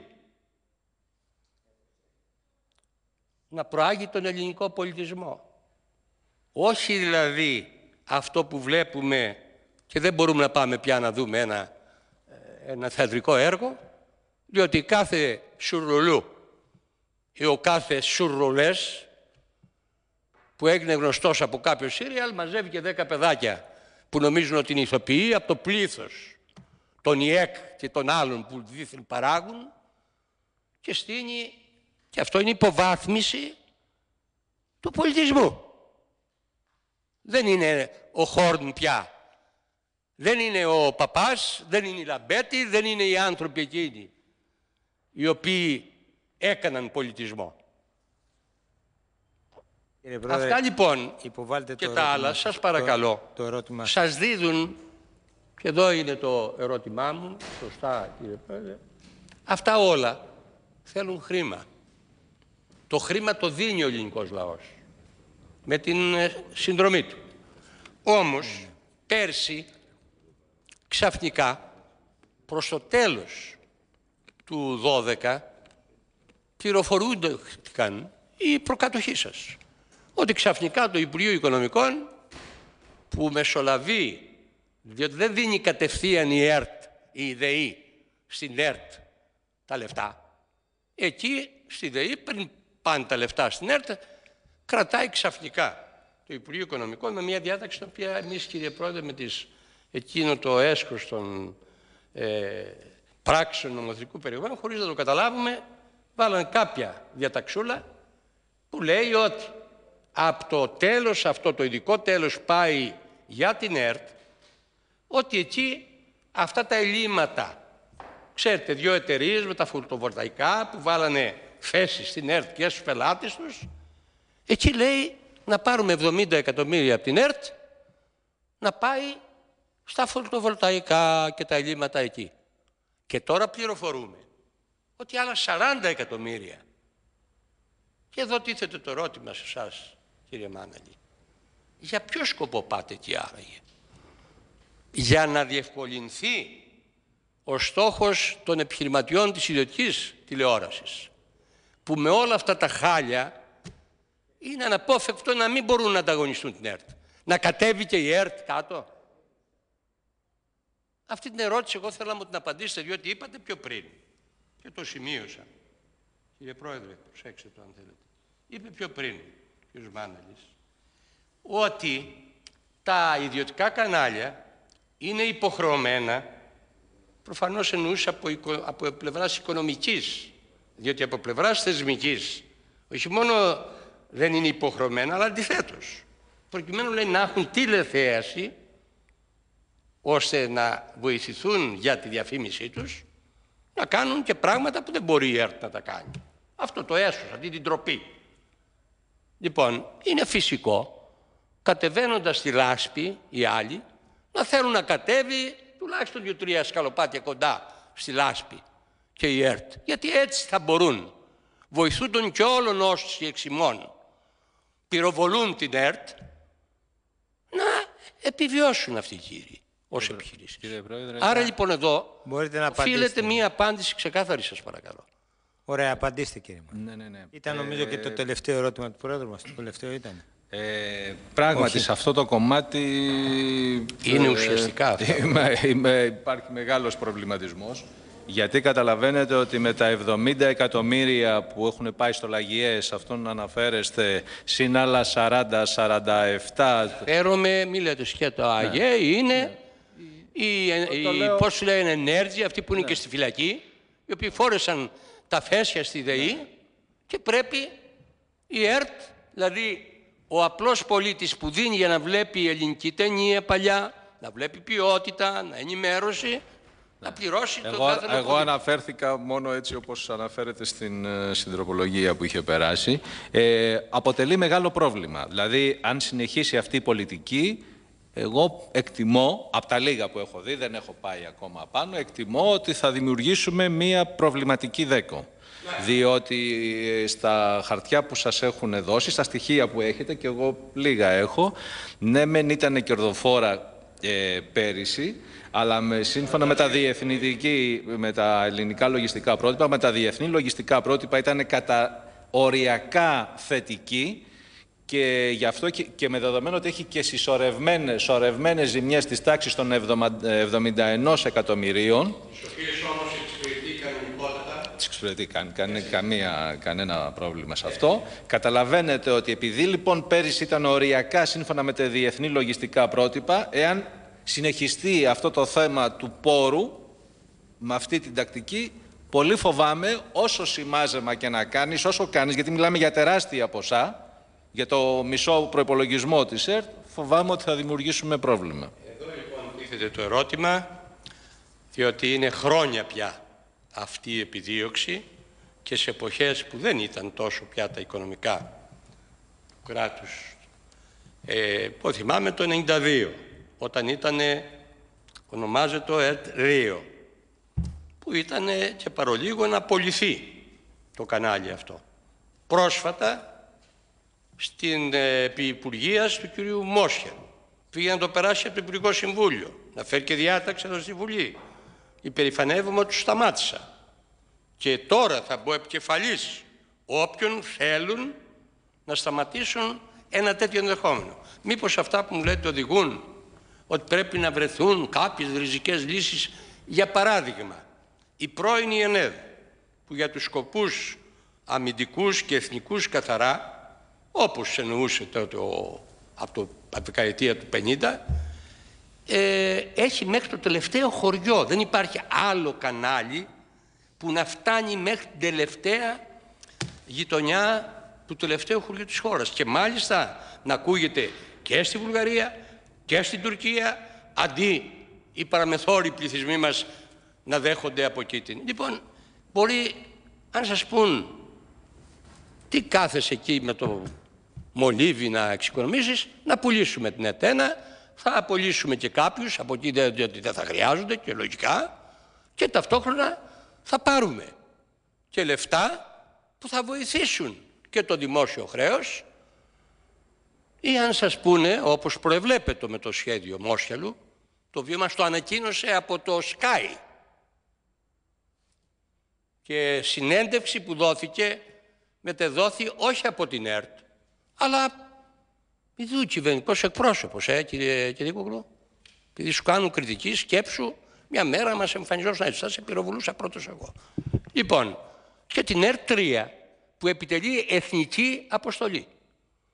Κάποιον δεν αρέσει, κύριε Κυρίκογλου, η εκπομπή που έχει ο Σαββίδης ή κάποιες άλλες εκπομπές. Το ότι εκεί συζητούνται και εθνικά θέματα με σοβαρότητα και υπευθυνότητα κλπ.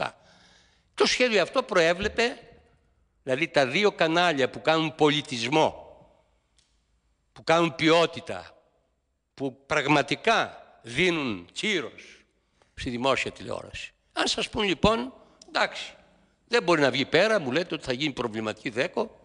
Ωραία, μπορείτε να απαντήσετε. Τι γίνεται εδώ? Θα κάνετε στο ερώτημα για ΕΤΕ1, θα μείνετε ή θα φύγετε?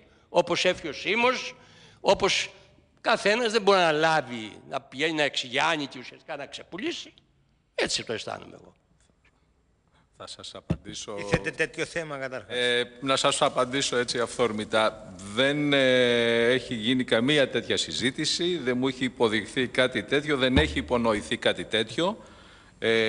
Γιατί και εγώ για να αναλάβω τη θέση θα έπρεπε να ξέρω κάποια πράγματα και δεν υπάρχει καμία τέτοια πρόθεση εκ μέρους μου. Αντίθετα, πιστεύω στην δημόσια τηλεόραση, πιστεύω στο ρόλο της και δεν πιστεύω ότι μόνο ο ιδιωτικός τομέας μπορεί να φέρει σε πέρας αυτή τη λειτουργία. Ναι, λέω για την ΕΤΕ1, κύριε Πρόεδρε, για την ΕΤΕ1 λέω. Δηλαδή, αντιλαμβάνομαι από την απάντησή σας ότι δεν πρόκειται επί δική σας γιατί πιστεύω ότι να πολιθεί η ΕΤΕ1. Αυτή τη συγκυρία έχει πολύ σημαντικό ρόλο να παίξει. Όχι, όχι. Ούτε στην πρώτη σαφέστατος. Ούτε εγώ καταγράφω όχι. Θα πρέπει να αναζητήσουν λοιπόν, όπως έφυγε ο Σίμος, υποθέτω ότι σημαίνει το όχι ότι θα κάνουν και εσείς το ίδιο. Έτσι φαντάζομαι. Έτσι. Κάνω λάθος? Όχι. Ευχαριστώ πολύ. Έχετε άλλη ερώτηση, κύριε Πρόεδρε? Τώρα λοιπόν... Όχι, κύριε Πρόεδρε, σας παρακαλώ, ξέρω και σε ταλαιπωρώ. Το ξέρω. Όχι, τι μας ταλαιπωρείτε? Μας ταλαιπωρείτε, μας ταλαιπωρείτε. Απλώς επειδή ρωτάτε επί 45 λεπτά... Διότι αυτή έχει και άλλο μέλος που εγώ τουλάχιστον εδώ που την γνώρισα από κοντά επιμένει όχι νοσηρός όπως παρουσιάζει σε άλλες περιπτώσεις, να κάνει καλά τη δουλειά της. Η κυρία Βαλαβάνη. Όλοι το αναγνωρίζουμε αυτό. Υπομονή. Η κυρία Βαλαβάνη έχει υπομονή. Η κυρία Βαλαβάνη έχει υπομονή. Εγώ την έχω. Γιατί περιμένει να ρωτήσει. Περιμένει να ρωτήσει. Όριστε, συνεχίστε, κύριε Πρόεδρε. Διότι ξέρω ότι ενδιαφέρεται επί της ουσίας. Τάχιστα.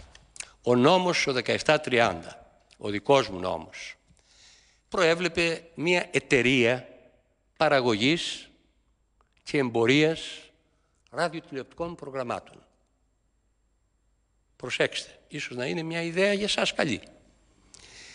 Υπάρχει νόμος που υποχρεώνει όλες τις επιχειρήσεις τις τηλεοπτικές να δίνουν για συμπαραγωγή ελληνικών προγραμμάτων ένα ποσοστό από τον τελικό τζίρο που κάνουν σε κάθε περίοδο.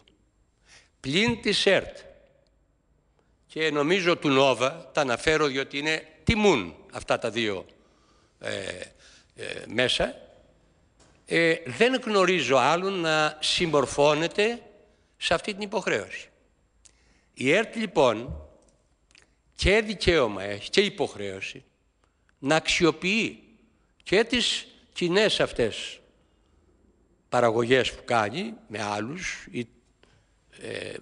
Έλληνες σε μια εποχή που η αγορά ως γνωστόν βρίσκεται σε κρίση και πρέπει και καλώς κάνει και δίνει και θα το δίνει ελπίζω και από το ειστέρημά της έχει το πλουσιότερο, το είπε ήδη ο κύριος Τραγάκης ο πρόεδρος στην αρχή, δεν υπάρχει. Εγώ νομίζω ότι και δεν ξέρω σε άλλες χώρες πραγματικά εδώ αυτές που ξέρουμε κοντά μας, η ΡΑΗ ξέρω κλπ. Έχει τεράστιο αρχείο.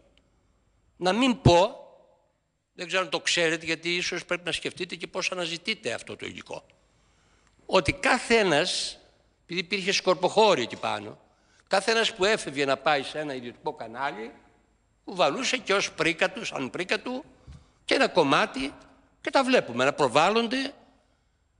Και δεν αναφέρομαι, εμείς έχουμε μια συνεργασία το κανάλι της Βουλής και έχουμε πράγματι αυτή τη δυνατότητα. Αυτή η εταιρεία, αν υπολογίσετε 25 χρόνια έκτοτε, θα είχε μεταβάλει την ΕΡΤ στην πιο πλούσια επιχείρηση αυτού του τομέα και δεν θα χρειαζόταν καν ο ιδιώτης να πληρώνει συνδρομή. Πολύ απλό. Πέστε μου, αυτό νομίζετε ότι θα άξιζε τον κόπο να σας απασχολήσει, να προχωρήσει αυτή η εταιρεία? Ιδού, στο οργανόγραμμά σας βάζετε μπροστά και αρχίζετε να πουλάτε εδώ και στο εξωτερικό υλικό το οποίο είναι δουλειά της ΕΡΤ, που σαπίζει ή την κλέβει ο ένας κι άλλος από εδώ και από εκεί. Και ήδη έχει ψηφιοποιηθεί, όπως ξέρετε, ένα μεγάλο μέρος του αρχείου. Αλλά δεν το προβάλλει κανείς. Ούτε καν η ίδια η ΕΡΤ θα έπρεπε, και είναι μια άλλη ιδέα αυτή που σας δίνω, κάντε μια ολοσέλιδη καταχώρηση στον τύπο. Να μπαίνουν εκεί, πώς τα λένε, τα WW στο site αυτό και να βλέπουν ό,τι θέλουν από τις δεκαετίες αυτές παραγωγής πολιτισμού, ενημέρωσης κλπ. Από την ΕΡΤ. Κύριε Πρόεδρε, πράγματι το είπε και ο Πρόεδρος στην αρχή, το είπαν και άλλοι συναδελφοί σας. Στο θέμα της αξιοποίησης του αρχείου θα επιδειχθεί ιδιαίτερη προσοχή και θεωρώ ότι μέσα εκεί κρύβεται ένας θησαυρός ο οποίος πρέπει να αξιοποιηθεί. Μπορεί να παραχθούν υψηλής ποιότητας προϊόντα, παραγωγές, τα οποία να προσπορήσουν και έσοδα στο τέλος στην ΕΡΤ, όχι απλώς να παράξουμε κάποιες η εταιρεία, λέω, αυτή είναι μια ιδέα. Δεν θέλω να μου πείτε ναι, αλλά να το δείτε τουλάχιστον. Διότι και τώρα ακόμα αυτό όλο το υλικό, αν δεν το διαχειριστεί υπεύθυνο κάποιος φορέας εκεί, ελεγχόμενος, μια θυγατρική της ΕΡΤ, κύριε Υπουργέ, είναι σοβαρό θέμα αυτό που σας λέω. Διότι τώρα, εντάξει. Λοιπόν, θέλω ακόμη να σας παρακαλέσω. Ξέρετε το θέμα των στούντιος και των εγκαταστάσεων γενικά στην Κατεχάκη. Υποθέτω θα το έχετε υπόψη σας. Ότι εκεί έρχεται μια ωραία πρωία το Υπουργείο Δημόσιας Τάξης και λέει ότι εδώ, μέσα στην πόλη αν είναι δυνατόν, θα το χρησιμοποιήσω για τη φιλοξενία λαθρομεταναστών που πρέπει να δούμε αν θα μείνουν, θα φύγουν ή τι θα κάνουν. Πώς είπατε, ναι, έχετε δίκιο για αυτούς που θα ασχοληθούν μάλιστα το θέμα της λαθρομετανάστευσης. Και λέω εγώ τώρα, δεν θα κρατείτε κανένας. Εγώ αφελής λέω, κύριε Υπουργέ, δεν υπάρχουν άλλοι χώροι να εγκατασταθούν αυτές οι επιτροπές.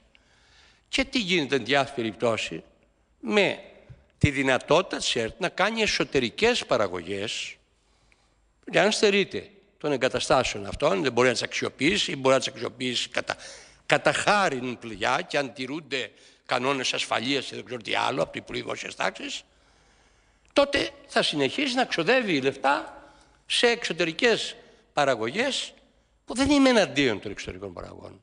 Αλλά εάν όλο και συρρυκνώνεις τη δυνατότητά σου να κάνεις εσωτερικές παραγωγές, πάει να πει ότι δεν θα κάνεις και όσες εξωτερικές θα άξιζε τον κόπο να κάνεις. Διότι περιορίζονται, από εκεί πέρα γίνεται μικρό το budget που έχεις και δεν μπορείς να κάνεις.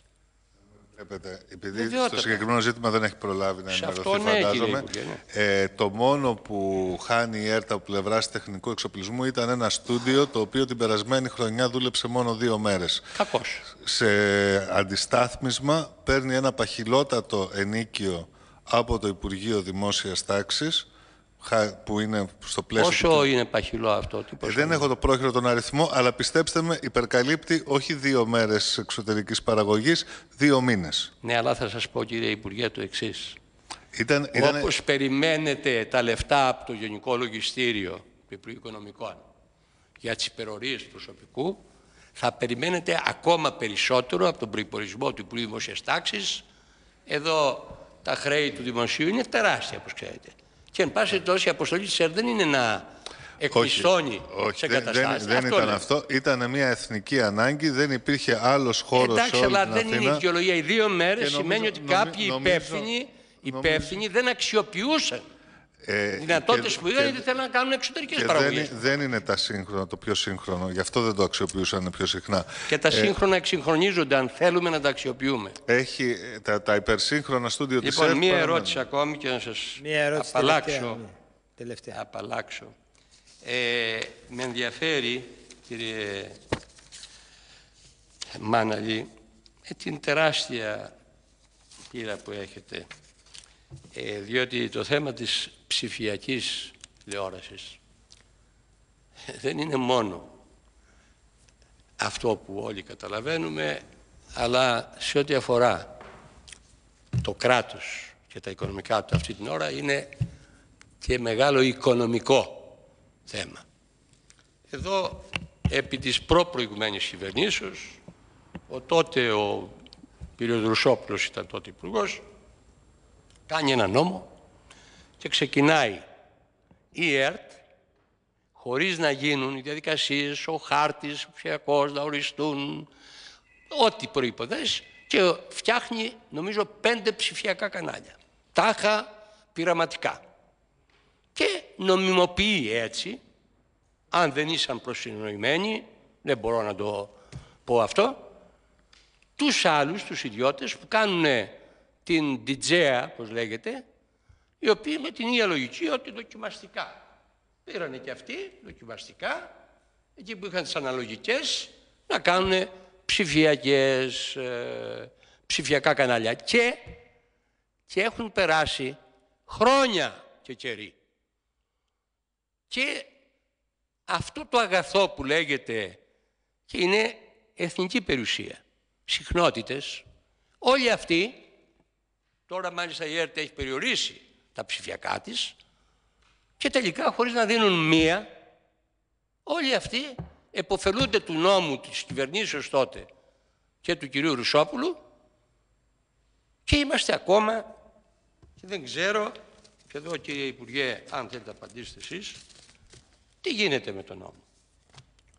Πρέπει να μας φέρετε τον νόμο, ο κύριος Μάναλης πρέπει να ενδιαφέρεται όχι μόνο ανταγωνιστικά για το τι κάνουν οι άλλοι, αλλά για τη δική του υπόθεση. Ό,τι ψηφιακά, γιατί υποχρεούστε και εσείς πια θα κατεβάσετε το διακόπτη. Και ήδη εκπέμπετε ψηφιακά. Λοιπόν, δεν πρέπει όλα αυτά να μπουν σε μια τάξη, να υπάρχει το αντάλλαγμα στο δημόσιο ταμείο και ό,τι άλλο ανώμαλο μπορεί να συμβαίνει να αποκλειστεί. Ολοκλήρωσε ο κύριος Ευχαριστώ Πρόεδρος. πολύ. Ολοκλήρωσε ο κύριος Πρόεδρος. Για το τελευταίο του ερώτημα έχει ενδιαφέρον και το Προεδρείο για τις ψηφιακές πλατφόρμες, παρακαλώ. Μπορείτε να απαντήσετε αν γνωρίζετε. Εάν δεν γνωρίζετε, μπορεί να μας δώσει ο κύριος Υπουργός κάποια πληροφορία γι' αυτό. Ωραία. Να σας πω πολύ λίγα από αυτά που έχω ενημερωθεί μέχρι τώρα, είναι ότι αυτό είναι μνημονιακή υποχρέωση, καταρχήν, το θέμα της ψηφιακής μετάβασης, το οποίο τελειώνει τον Ιούνιο του 2014.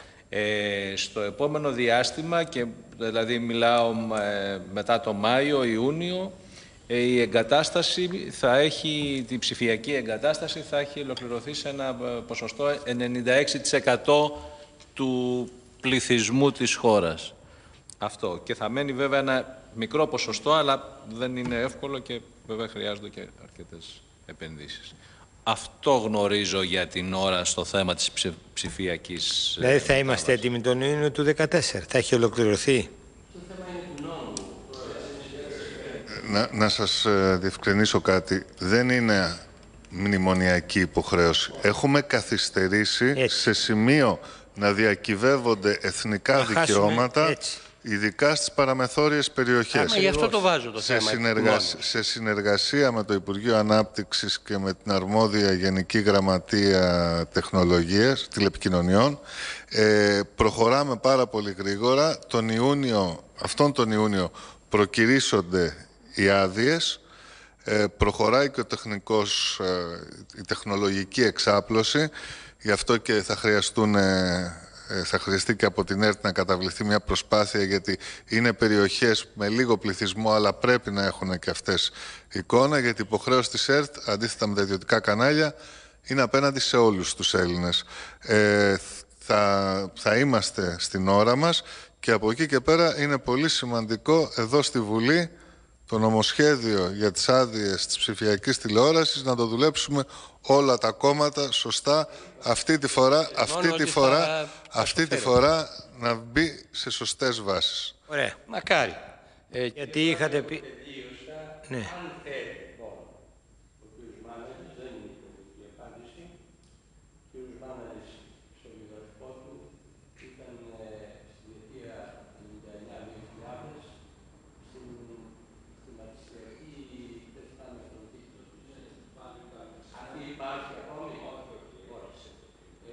Κύριε Πρόεδρε, στο μικρόφωνο. Ανοίξτε το μικρόφωνο σας. Λέγω ότι στη διετία 90-2000 ήταν νομίζω διευθύνων σύμβουλος. Ναι, αυτή η χρηματιστηριακή πότε έπαψε να λειτουργεί? Το 2001, κάτι τέτοιο. Μαζί με όλες τις άλλες. Ναι, ήταν μια πολυμετοχική. Κατάλαβα. Εγώ αποχώρησα. Πήγα. Κατάλαβα. Και ο κύριος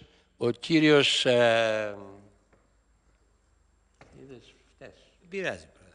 Δεν χρειάζεται το όνομά του. Είναι γνωστός. Αρκετοί καταστραφήκαμε από εκεί. Όχι, δεν θέλω να... Εκεί ο κύριος Κυριακόπουλος. Σας λέει τίποτε το όνομα αυτό? Σε σχέση και με τις εγκαταστάσεις μας στην Κατεχάκη και λοιπά, και δεν σας λέει τίποτε. Καλώς. Ευχαριστώ πολύ. Κυρία Βαλαβάνη, έχετε το λόγο και μας συγχωρείτε. Κύριε Μάναλη, από ό,τι είδα από τα βιογραφικά σας στοιχεία, είστε σοβαρός τέλεχος του χρηματοοικονομικού τομέα, με κορονίδα, εν πάση περιπτώσει, τη θέση σας στο Συμβούλιο Εμπειρογνωμόνων. Είστε πρόεδρος του Συμβούλιου Εμπειρογνωμόνων του ΤΑΙΠΕΔ ή μέλος?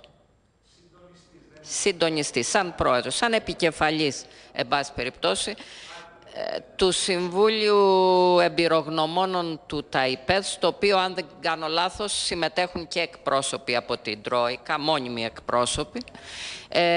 Εγώ το ΤΑΙΠΕΔ στη Βουλή το λέω Ταμείο Ξεπουλήματος της ιδιωτικής και της δημόσιας, που δεν επιτρέπεται από το Σύνταγμα να πουληθεί, εταιρείας του δημοσίου. Ωστόσο, η ΕΡΤ, για την οποία σας προτείνει η κυβέρνηση, δεν ανήκει στο χρηματοοικονομικό, ανήκει στον παραγωγικό τομέα της οικονομίας. Η ΕΡΤ στην πραγματικότητα είναι ή θα έπρεπε να είναι ένα εργοστάσιο παραγωγής ενημέρωσης και πολιτισμού. Είναι κατεξοχήν παραγωγικό τμήμα του δημόσιου τομέα.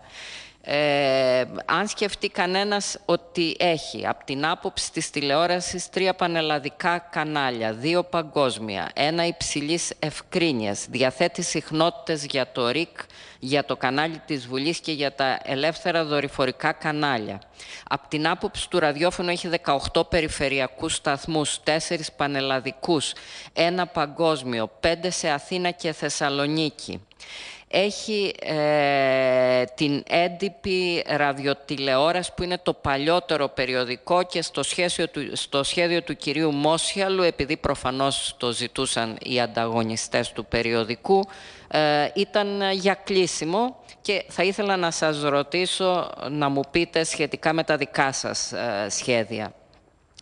Διαθέτει, μεταδίδει ειδήσεις σε 11 γλώσσες και ειδήσεις αποκλειστικά για την ομογένεια. Και αυτό μας έχει ξεφύγει μέχρι στιγμής και ήθελα να σας ρωτήσω για την πολιτική σας, για τη δική τους ανάπτυξη μέσα σε αυτές τις συνθήκες της κρίσης που μπορεί να είναι πολύτιμη όχι μόνο για την ίδια την ΕΡΤ, αλλά συνολικότερα για το θέμα της τέχνης, της παροχής τέχνης στον εργαζόμενο λαό σε τέτοιες συνθήκες. 3 πολύ σοβαρά μουσικά σύνολα, την Εθνική Συμφωνική Ορχήστρα, την Ορχήστρα της Σύγχρονης Μουσικής και τη Χοροδία της ΕΡΤ. Και έχει βέβαια μια τεράστια υποδομή, ευρύτατο σύστημα πομπών σε όλη τη χώρα, συν την ιστορία με τις συχνότητες όπου είναι ο άλλος πάροχος μαζί με την DGA για το σύνολο των μπουκέτων των ψηφιακών συχνοτήτων. Αυτό σημαίνει ότι η ΕΡΤ είναι από όλες τις απόψεις, δεν θέλω να πω κάτι παραπάνω, είναι πολύτιμη για τον ελληνικό λαό και για το δημόσιο συμφέρον. Η βασική ερώτηση που ήθελα να σας κάνω λοιπόν είναι τι ΕΡΤ θέλετε. Δηλαδή, εδώ υπήρξαν σαφή σχέδια, δεν νομίζω να αμφισβητούνται από κανένα, για τη συρρίκνωσή της υπέρ της ιδιωτικής τηλεόρασης. Αυτό πέρασε μέσα όχι μόνο σε θεωρητικό επίπεδο, ούτε μόνο μέσα από την απόφαση της προηγούμενης διοίκησης και πολιτικής διεύθυνσης για κλείσιμο της ΕΤ1 και της ραδιοτηλεόρασης. Πέρασε, εγώ θα σας έλεγα, βασικός τρόπος, με τη μετατροπή της ΕΔΕΚΟ σε ένα τόσο έντονα ανταγωνιστικό περιβάλλον και δύσκολο ακόμα περισσότερο και ακόμα οξύτερα ανταγωνιστικό στις συνθήκες της κρίσης που δρούν τα ραδιοτηλεοπτικά μέσα συνολικά, η ΕΡΤ ξαφνικά έγινε ΔΕΚΟ, δηλαδή μπήκε ένας κορσές. Γιατί τώρα, να μην κοροϊδευόμαστε, δεν είναι ΔΕΚΟ η ΕΡΤ σε σχέση με όλα αυτά. Δηλαδή, δεν μπορεί να φτιάξει τον προϋπολογισμό της. Τον προϋπολογισμό της το φτιάχνει το Γενικό Λογιστήριο του κράτους. Εγώ δεν μπορώ να πιστώ ότι το Γενικό Λογιστήριο του κράτους θα ασχοληθεί πραγματικά να ψάξει όλα αυτά τα θέματα και αντίστοιχα να φτιάξει ένα πραγματικά ορθολογικό προϋπολογισμό που να παίρνει υπόψη του από τη μια τα έσοδα και από την άλλη τις ανάγκες. Αν γινόταν αυτό, δεν θα υπήρχε καταρχήν περίπτωση να γίνει η ληστεία του 25% του ειδικού φόρου κατανάλωσης που πληρώνει ο ελληνικός λαός για την ΕΡΤ και που στις συνθήκες της κρίσης η ανάγκη για ενημέρωση και για πολιτισμό, για τους εργαζόμενους που μένουν κλεισμένοι σπίτι γιατί δεν έχουν να ξοδέψουν να πάνε σε μια ταβέρνα, σε ένα κινηματογράφο να δουν ένα καλό θέατρο, σημαίνει ότι σαν ανάγκη, δημόσια πια ανάγκη, κοινωνική ανάγκη, αυξάνεται εξαιρετικά. Μόνο το γεγονός ότι τα χρήματα αυτά θα έπρεπε να πάνε για την ανάπτυξη του προγράμματος σε μια περίοδο που η ΕΡΤ δεν έχει καθόλου δικές παραγωγές. Τέτοια σημασία ο οργανισμός χωρίς δικές του παραγωγές σημαίνει ότι πάει ουσιαστικά για συρρίκνωση με μια προοπτική, ας πούμε, φούντου. Τέτοια περίοδο έφυγαν αυτά τα 75 εκατομμύρια που δόθηκαν για το ειδικό τέλος για την ΑΠΕ, με το οποίο δεν έχει καμιά σχέση βέβαια η ΕΡΤ και ούτε γι' αυτό τα πληρώνει ο ελληνικός λαός. Αυτά πρέπει να βρεθεί με άλλους τρόπους από το χώρο που συνδέονται οι ανανεώσιμες πηγές ενέργειας, του ηλεκτρισμού κτλ. Το θέμα των μεικτών παραγωγών.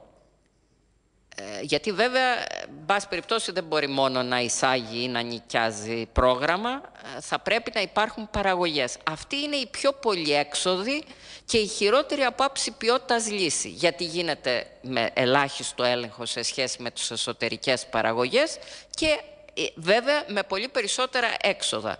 Εγώ δεν έχω την άποψη ότι δεν πρέπει να γίνονται εξωτερικές παραγωγές, αλλά οι εξωτερικές παραγωγές πρέπει να είναι συμπληρωματικές και σε αντικείμενα που είναι δύσκολο να ανταποκριθεί από άποψη εξοπλισμού και ανθρώπινου δυναμικού η δημόσια τηλεόραση. Αυτό το αφήσαμε στην πάντα. Το θέμα της θέσης των εργαζομένων, που έχει σχέση βέβαια με τη ΔΕΚΟ και με το ότι είναι ΔΕΚΟ. Αυτή τη στιγμή το 60% των εργαζομένων σωστά δεν πληρώνεται με το ενιαίο μισθολόγιο. Είναι οι δημοσιογράφοι και οι καλλιτέχνες. Το 40% που επιμένει η κυβέρνηση να το πληρώνει, να το έχει εντάξει στο ενιαίο μισθολόγιο, το μεγαλύτερο μέρος του είναι η τεχνική. Οι τεχνικοί ξέρουμε ότι δουλεύουν ουσιαστικά σε 24ωρη βάση. Αυτές είναι οι απαιτήσεις. Και βλέπετε ότι εδώ σωρεύεται πλήθος εργασιακών προβλημάτων που απλώς είναι διαχειρίσιμα. Γιατί η ΕΡΤ δεν αναπτύσσει το δικό τους πρόγραμμα και παραγγέλνει έξω ό,τι χρειάζεται. Αν πραγματικά ξεκινούσε αυτή τη στιγμή να φτιάξει δραματοποιημένες σειρές, να καλύψει την ενημέρωση, εδώ έχουμε φτάσει στην ενημέρωση να καλύπτουμε με μεικτές παραγωγές, αποκλειστικά με τις δικές της δυνάμεις, που αλλήμωνο άμα δεν μπορούσε να το κάνει, τότε θα υπήρχε πολύ σοβαρό πρόβλημα. Δεν θα μπορούσαν να πληρωθούν από αυτό τον προϋπολογισμό οι εργαζόμενοι. Αυτή τη στιγμή, και έχει σημασία να τοποθετηθείτε καθαρά για το τι πρέπει να γίνει, από τον Νοέμβρη χρωστιούνται οι Κυριακές, οι υπερορίες, και τα νυχτερινά, νομίζω. Θα σας γελάσω. Είναι 3 πράγματα πάντως που χρωστιέται στο σύνολο των εργαζομένων, οι οποίοι τα δικαιούνται. Επίσης, έχουν αλλάξει πράγματα τα οποία είναι πολύ βασικά αν θες να βγει σε όλη τη χώρα, και η ΕΡΤ πρέπει να βγαίνει σε όλη τη χώρα, μέχρι τα σύνορα. Υπήρχε για πάρα πολλά χρόνια ένα ενιαίο 120 ευρώ που κάλυπτε τα εκτός έδρας, ξενοδοχείο και 3 γεύματα τη μέρα. Αυτό έγινε 64 ευρώ. Και μάλιστα το ξενοδοχείο είναι 39 ευρώ. Αν είναι πάνω από 39 ευρώ τη βραδιά, πρέπει ο εργαζόμενος να πληρώσει τη διαφορά από την τσέπη του. Όταν τους χρωστάτε λοιπόν όλα τα έξτρα από τον Νοέμβρη και πρέπει μέχρι και το ξενοδοχείο να πληρώνουν, στο φαΐ 3 γεύματα 29 ευρώ, εντάξει, με σουβλάκια βγαίνει. Δεν είναι άσχημο. Αλλά το ξενοδοχείο, όπως καταλαβαίνετε, και είναι και ένα θέμα αν κάποιος, ας πούμε, πρέπει να τρώει σουβλάκια κάθε μέρα συνέχεια. Και μαθαίνω τώρα ότι στο πλαίσιο της προσαρμογής, μια σκία που υπογράφτηκε, τα κυριακάτικα έγιναν 18 ευρώ μεικτά. Κυκλοφορεί επίσης μια φήμη, την οποία μπορεί να μην την έχετε υπόψη σας, αλλά έχει σημασία να δεσμευτείτε ότι θα τα αντιμετωπίσετε αυτά τα ζητήματα, ότι έχει δοθεί από κάπου κυβερνητικά εντολή να σβήσουν οι υπερορίες στα κυριακάτικα, ό,τι χρωστιούνται, τουλάχιστον για τους μήνες Νοέμβρη και Δεκέμβρη, όπου βέβαια έχουν τελειώσει, όπως ξέρετε όλα αυτά, έχουν τελειώσει ήδη από τον Αύγουστο και μόνο με ειδικές αποφάσεις μπορούν να πληρωθούν. Οι εργαζόμενοι μιας τέτοιας επιχείρησης είναι ο βασικός πλούτος αυτής της επιχείρησης. Αν δεν θα τους προσέξετε, αν δεν σκοπεύετε να αναπτυχθεί η επιχείρηση, αν σκοπεύετε όχι να συρρικνωθεί σε όφελος της ιδιωτικής τηλεόρασης, αλλά να αναπτυχθεί, το πρώτο που πρέπει να λύσετε είναι αυτά τα προβλήματα. Να έχουν κάπου να κοιμούνται αυτοί που πηγαίνουν και να μπορούν να πληρώνεται αυτό λιτά, αλλά με πραγματικούς όρους και όχι με όρους εξαθλίωσης. Ωραία. Θα ήθελα επίσης να σας ρωτήσω, εγώ λέω να τα πω όλα μαζί, να μην κάνουμε σε δόσεις. Θα ήθελα επίσης να σας ρωτήσω για την ΕΡΤ 3 που έχει μείνει σε τόλ πάρα πολλά χρόνια. Αυτό δεν είναι της τελευταίας περίοδου, είναι μάλλον ξεχασμένο. Τα μοντάζ, μου λένε, γίνονται μέσα σε τόλ. Και αν εκεί θέλουμε να αναπτύξουμε τη δουλειά για τα σύνορα, για τη Βόρεια Ελλάδα, θα προσθεθούν καινούρια τόλα από ό,τι μου λένε. Αυτή είναι η κατεύθυνση. Δεν ξέρω πόσο ορθολογικός είναι ένας τέτοιος τρόπος διαχείρισης. Ακόμα, το θέμα της Digea. Το θέμα των πάρα πολύ βασικό, πριν φύγω από τους εργαζόμενους. 62 εργαζόμενοι δημοσιογράφοι αμείβονταν με 1 χιλιάρικο. Δεν πρόκειται ούτε για ημέτερους, ούτε για σπατάλη πόρων κτλ. Οι περισσότεροι με συμβάσεις ορισμένου χρόνου που ανανεώνονταν 10 έως 15 χρόνια πριν. Δώσαμε μια μεγάλη μάχη για να βρεθεί ένας τρόπος να μείνουν στη δουλειά. Απολύθηκαν τελικά. Μαθαίνω ότι τώρα γίνεται προσπάθεια ένα μέρος από αυτούς να επαναπροσληφθούν με μπλοκάκι. Δεν είναι εργολάβοι για να δουλεύουν με μπλοκάκι. Και είναι άνθρωποι που έχουν δώσει πάρα πολλά στον ενημερωτικό τομέα εδώ και 15 χρόνια και δεν είναι σωστό να τους φέρετε το ελληνικό δημόσιο και η επιχείρηση με ένα τέτοιο τρόπο. Ήταν και ερώτημα δικό μου, κύριε Μάγδα, αυτό για τους 51 ορισμένου χρόνου. Ναι. Τώρα όμως οι 62 θα πολλαπλασιαστούν, γιατί αν δεν κάνω λάθος, από τους 195 που αναφέρεται τους τεχνικούς που είναι κυρίως τεχνικοί με συμβάσεις περιορισμένου χρόνου, τελειώνουν αυτές τις συμβάσεις και θα βρεθούμε μπροστά στο ίδιο πρόβλημα. Εγώ θέλω να σας πω ότι με την απόλυση των 62 που ήταν από την πρωινή ενημερωτική ζώνη μέχρι τα βραδινά δελτία ειδήσεων, άλλαξε πολύ προς το χειρότερο και προς το μονοκομματικότερο και προς το πιο απολύτικο και στο πληκτικότερο και με λιγότερο ενδιαφέρον η εικόνα της ενημέρωσης στην ΕΤ. Αν αυτό ακολουθήσει και με τους τεχνικούς, θα αρχίσει να υπάρχουν και τεχνικά προβλήματα. Είναι φανερό, γιατί όλοι αυτοί είναι μάχημοι πρώτης γραμμής άνθρωποι. Δεν είναι ούτε γραφεία, ούτε θέσεις. Ωραία. Προχωρήστε στο επόμενο. Και θέλω να πω ότι είχαμε κρούσματα λογοκρισίας στην ΕΤ. Τα πιο γνωστά είναι αυτά με Αρβανίτης, Δένδιας, Γρυλάκης, Λιάτσος, αλλά και την προηγούμενη εβδομάδα ακούστηκε ότι υπήρξαν κάποιες κατευθύνσεις για ρεπόρτερ που τους έθεταν στον πάγο και ακόμα και η Μαριλένα η Κατσίμη βρέθηκε στον πάγο πρακτικά. Δεν συνέχισε να είναι παρουσιάστρια όταν έφυγε με τη λήξη της σύμβασης του ο Κώστας ο Αρβανίτης. Υπάρχουν λοιπόν τέτοια θέματα που θα με ενδιέφερε να ξέρω πώς θα τα αντιμετωπίσετε. Το αρχείο της ΕΡΤ και που έχει σχέση και με το θέμα των ελεύθερων συχνοτήτων. Το αρχείο αυτό είναι πολύτιμο. Υπάρχουν τα προβλήματα που ακούστηκαν, έχουν ήδη ακουστεί, δεν θέλω να πω κάτι παραπάνω. Πώς σκέφτεστε να το αξιοποιήσετε στην κατεύθυνση της δημόσιας και δωρεάν εκπαίδευσης? Για παράδειγμα, ένας μαθητής σήμερα έχει πρόσβαση στο οπτικοακουστικό υλικό από την ιστοσελίδα, αλλά δεν μπορεί να το χρησιμοποιήσει. Δεν μπορεί να το κατεβάσει δηλαδή ελεύθερα για μια εργασία του. Μα πριν απ' όλα εμείς τους μαθητές, τους φοιτητές, τους σπουδαστές, αυτούς πρέπει να βοηθήσουμε μέσα από το αρχείο και κατά δεύτερο λόγο τους ερευνητές, γιατί υπάρχει και μια τέτοια σοβαρή πλευρά. Αν αυτοί δεν μπορούν να κάνουν δωρεάν χρήση, παράλληλα σας λέω ότι ξέρετε πολύ καλά ότι υπάρχουν 2 μέτρα και 2 σταθμά, γιατί το σύνολο του υλικού που γυρίζει η ΕΤ το διαθέτει αναγκαστικά δωρεάν στο σύνολο της ιδιωτικής, χωρίς να πληρώνουν δεκάρα και όχι μόνο στο σύνολο της ιδιωτικής τηλεόρασης, και όταν αναλάβουμε την Προεδρία της Ευρωπαϊκής Ένωσης θα το διαθέτει δωρεάν και στο σύνολο των παγκόσμιων, που είναι πολύ πιο πλούσια από ότι είναι τα δικά μας μέσα εδώ, ραδιοτηλεοπτικών μέσων. Πρέπει λοιπόν αυτά να τα ζυγίσουμε. Και θέλω να κλείσω με το θέμα των συχνοτήτων και της DIGIA.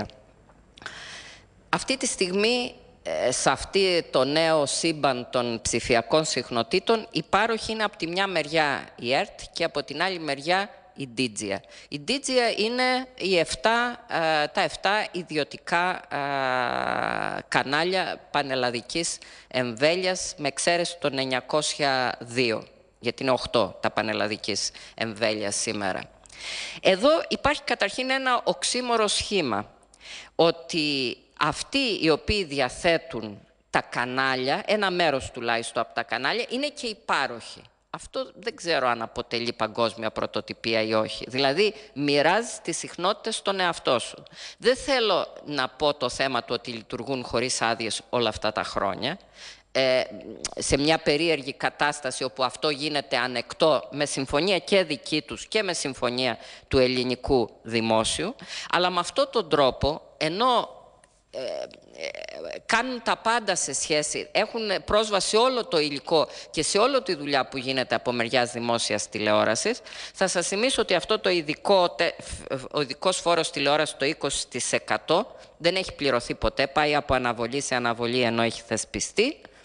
Συν το ότι με το αιτιολογικό της κάλυψης των εκλογών από το 2009 δεν πληρώνεται το 2% στο φόρο κύκλου εργασιών, αλλά μόνο το 0,01 που πληρώνεται στις χρονιές με εκλογές, χωρίς να είναι όλες χρονιές με εκλογές. Το θέμα είναι ότι πρέπει να ξεκαθαριστούν οι στόχοι. Θέλουμε δημόσια τηλεόραση που να μπορεί να παίξει ένα τέτοιο ρόλο. Άρα πρέπει να έχει πρόσβαση και σε μια ευελιξία να χρησιμοποιήσει αυτά τα χρήματα που για αυτήν τα πληρώνει ο ελληνικός λαός και όχι για άλλους, και πρέπει να έχει συχνότητες. Διότι με αυτό θέλω να κλείσω. Οι πληροφορίες λένε ότι καθώς κάθε πακέτο είναι 4 συχνότητες και συνολικά θα ανοίξουν τουλάχιστον σε πρώτη φάση 8 πακέτα των 4 ή 8, 32, και ενώ υπήρχε αρχικά, που και αυτό κατά τη γνώμη μου είναι εξαιρετικά προβληματικό, μια πρόθεση τα 4 πακέτα να πάνε στην ΕΡΤ, μοιρασιάς δηλαδή μεταξύ των 2 παρόχων, επειδή εν πάση περιπτώσει μυρίζονται ότι υπάρχει θέμα με το ψηφιακό μέρισμα, το οποίο θεωρητικά τουλάχιστον, γιατί μπαίνουν μέσα και οι υπηρεσίες κινητής τηλεφωνίας, είναι μια πίτα 17 έως 44 δις στην προοπτική του. Αυτή τη στιγμή υπάρχουν σχέδια εκατέρωθεν και από την κυβέρνηση και από τον ιδιωτικό τομέα συρρίκνωσης σε ένα πακέτο, σε 4 δηλαδή συχνότητες της ΕΡ.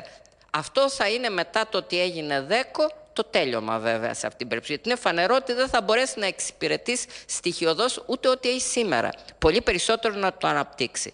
Και εγώ θα σας πω μόνο ότι το Φλεβάρι η Ομοσπονδιακή Επιτροπή Τηλεπικοινωνιών των Ηνωμένων Πολιτειών έκανε πρόταση στην κυβέρνηση των Ηνωμένων Πολιτειών να αγοράσει, γιατί εκεί τις έχουν πουλήσει όλες τις συχνότητες, δεν υπάρχουν καθόλου ελεύθερες συχνότητες, να αγοράσει πίσω από ραδιοτηλεοπτικά μέσα που είναι διατεθειμένα να το κάνουν συχνότητες, για να μετατραπούν σε όλες τις μεγάλες πόλεις τουλάχιστον σε ελεύθερο Wi-Fi, το οποίο δεν θα εξυπηρετήσει μόνο τη χρήση των ατομικών κομπιούτερ, αλλά επειδή όπου το είχαν απελευθερώσει το είχαν δει, θα δώσει τεράστια όθηση στην καινοτομία.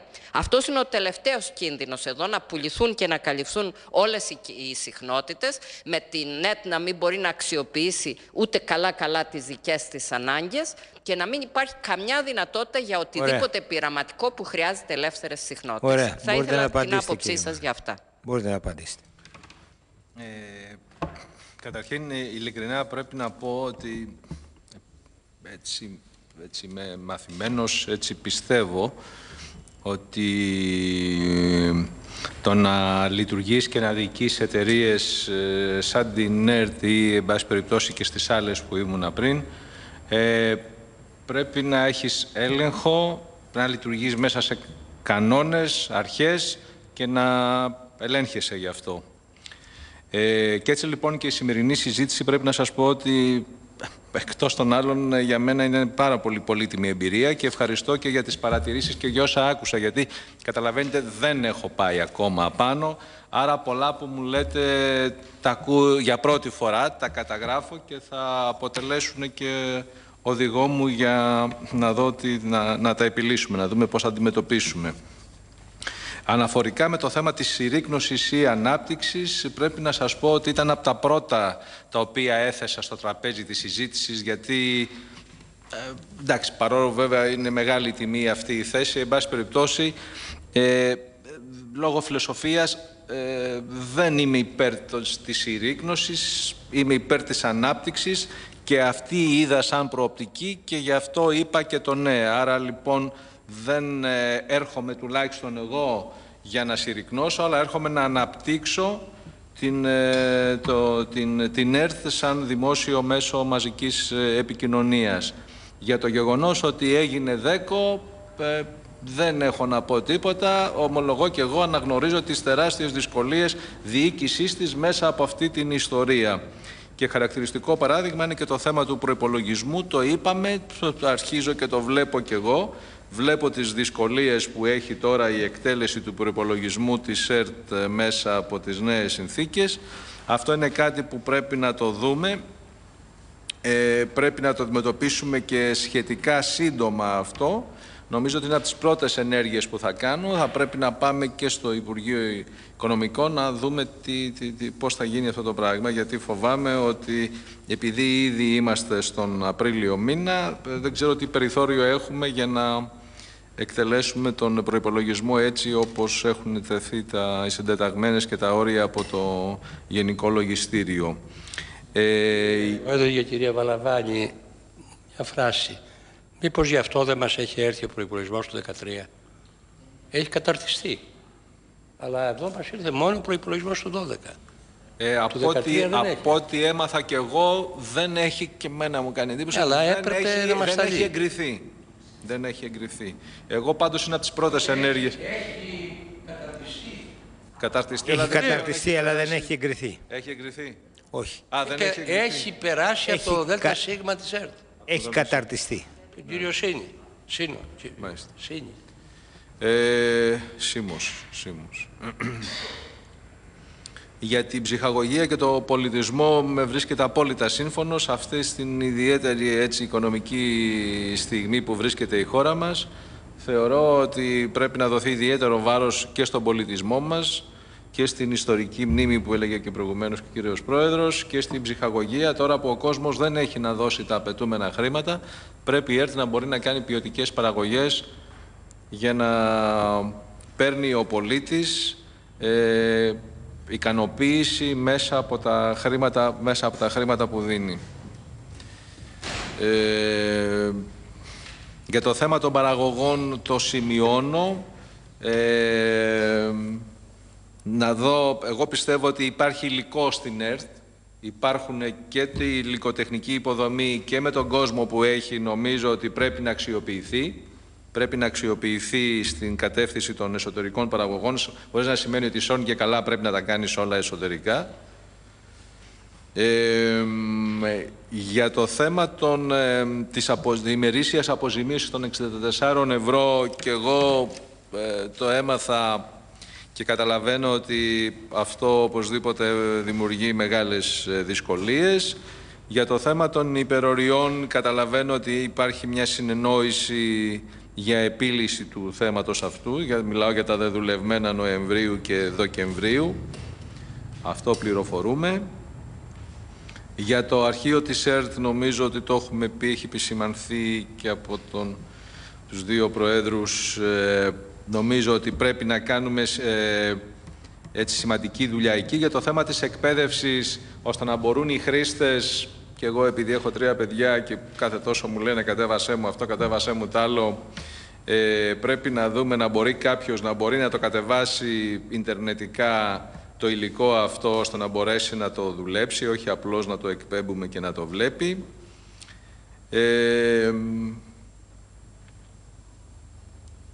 Για το θέμα της ψηφιακής πλατφόρμας και της DJA, παρακαλώ επιφυλάσσομαι όταν θα τα ξαναπούμε να είμαι πιο ενημερωμένος, να μπορώ να πω περισσότερα. Αυτή τη στιγμή δεν μπορώ να πω πολλά πράγματα, το καταγράφω. Είναι από τα θέματα που οπωσδήποτε βλέπω ότι είναι ένα από τις στρατηγικές της ΕΡΤ. Σίγουρα θα μας απασχολήσουν και θα το ξαναπούμε. Ωραία. Σας ευχαριστούμε πολύ. Ολοκληρώθηκε η ακρόαση από τα μέλη της Επιτροπής κατά το άρθρο 49α του Κανονισμού της Βουλής του προτεινωμένου από τον Υφυπουργό στον Πρωθυπουργό για διορισμό στη θέση του Διευθύνοντος Συμβούλου της Ελληνικής Ραδιοφωνίας και Τηλεόρασης ΕΡΤ, του κυρίου Γκίκα Μάναλη, και θα προβούμε στην ψηφοφορία. Ο κύριος Μεμαράκης ναι, ο κύριος Στραγάκης ναι, ο κύριος Κοντογιώργος ναι, ο κύριος Βαρκογιαννάκης ναι, ο κύριος Μπούρας ναι, ο κύριος Τασούλας ναι, ο κύριος Δραγασάκης όχι, η κυρία Βαλαβάνη όχι, ο κύριος Λαφαζάνης όχι, ο κύριος Γρηγοράκος ναι, ο κύριος Κακλαμάνης παρών, ο κύριος Γιωβανόπουλος παρών, ο κύριος Γερμενής όχι, ο κύριος Τσούκαλης ναι και ο κύριος Χαλβατζής, ο Σπύρος όχι. Ολοκληρώθηκε λοιπόν και η διαδικασία της ψηφοφορίας και κατά τη γνώμη της Επιτροπής προτείνεστε για πρόεδρος και για διευθύνων σύμβουλος της Ελληνικής Ραδιοφωνίας και Τηλεόρασης. Καλή επιτυχία. Είδατε ότι το όχι του Προέδρου ήταν μετεπένων. Ήταν όχι μετεπένων. Όχι παρόν μετεπένων, συγγνώμη. Λοιπόν, καλή δύναμη. Ευχαριστούμε.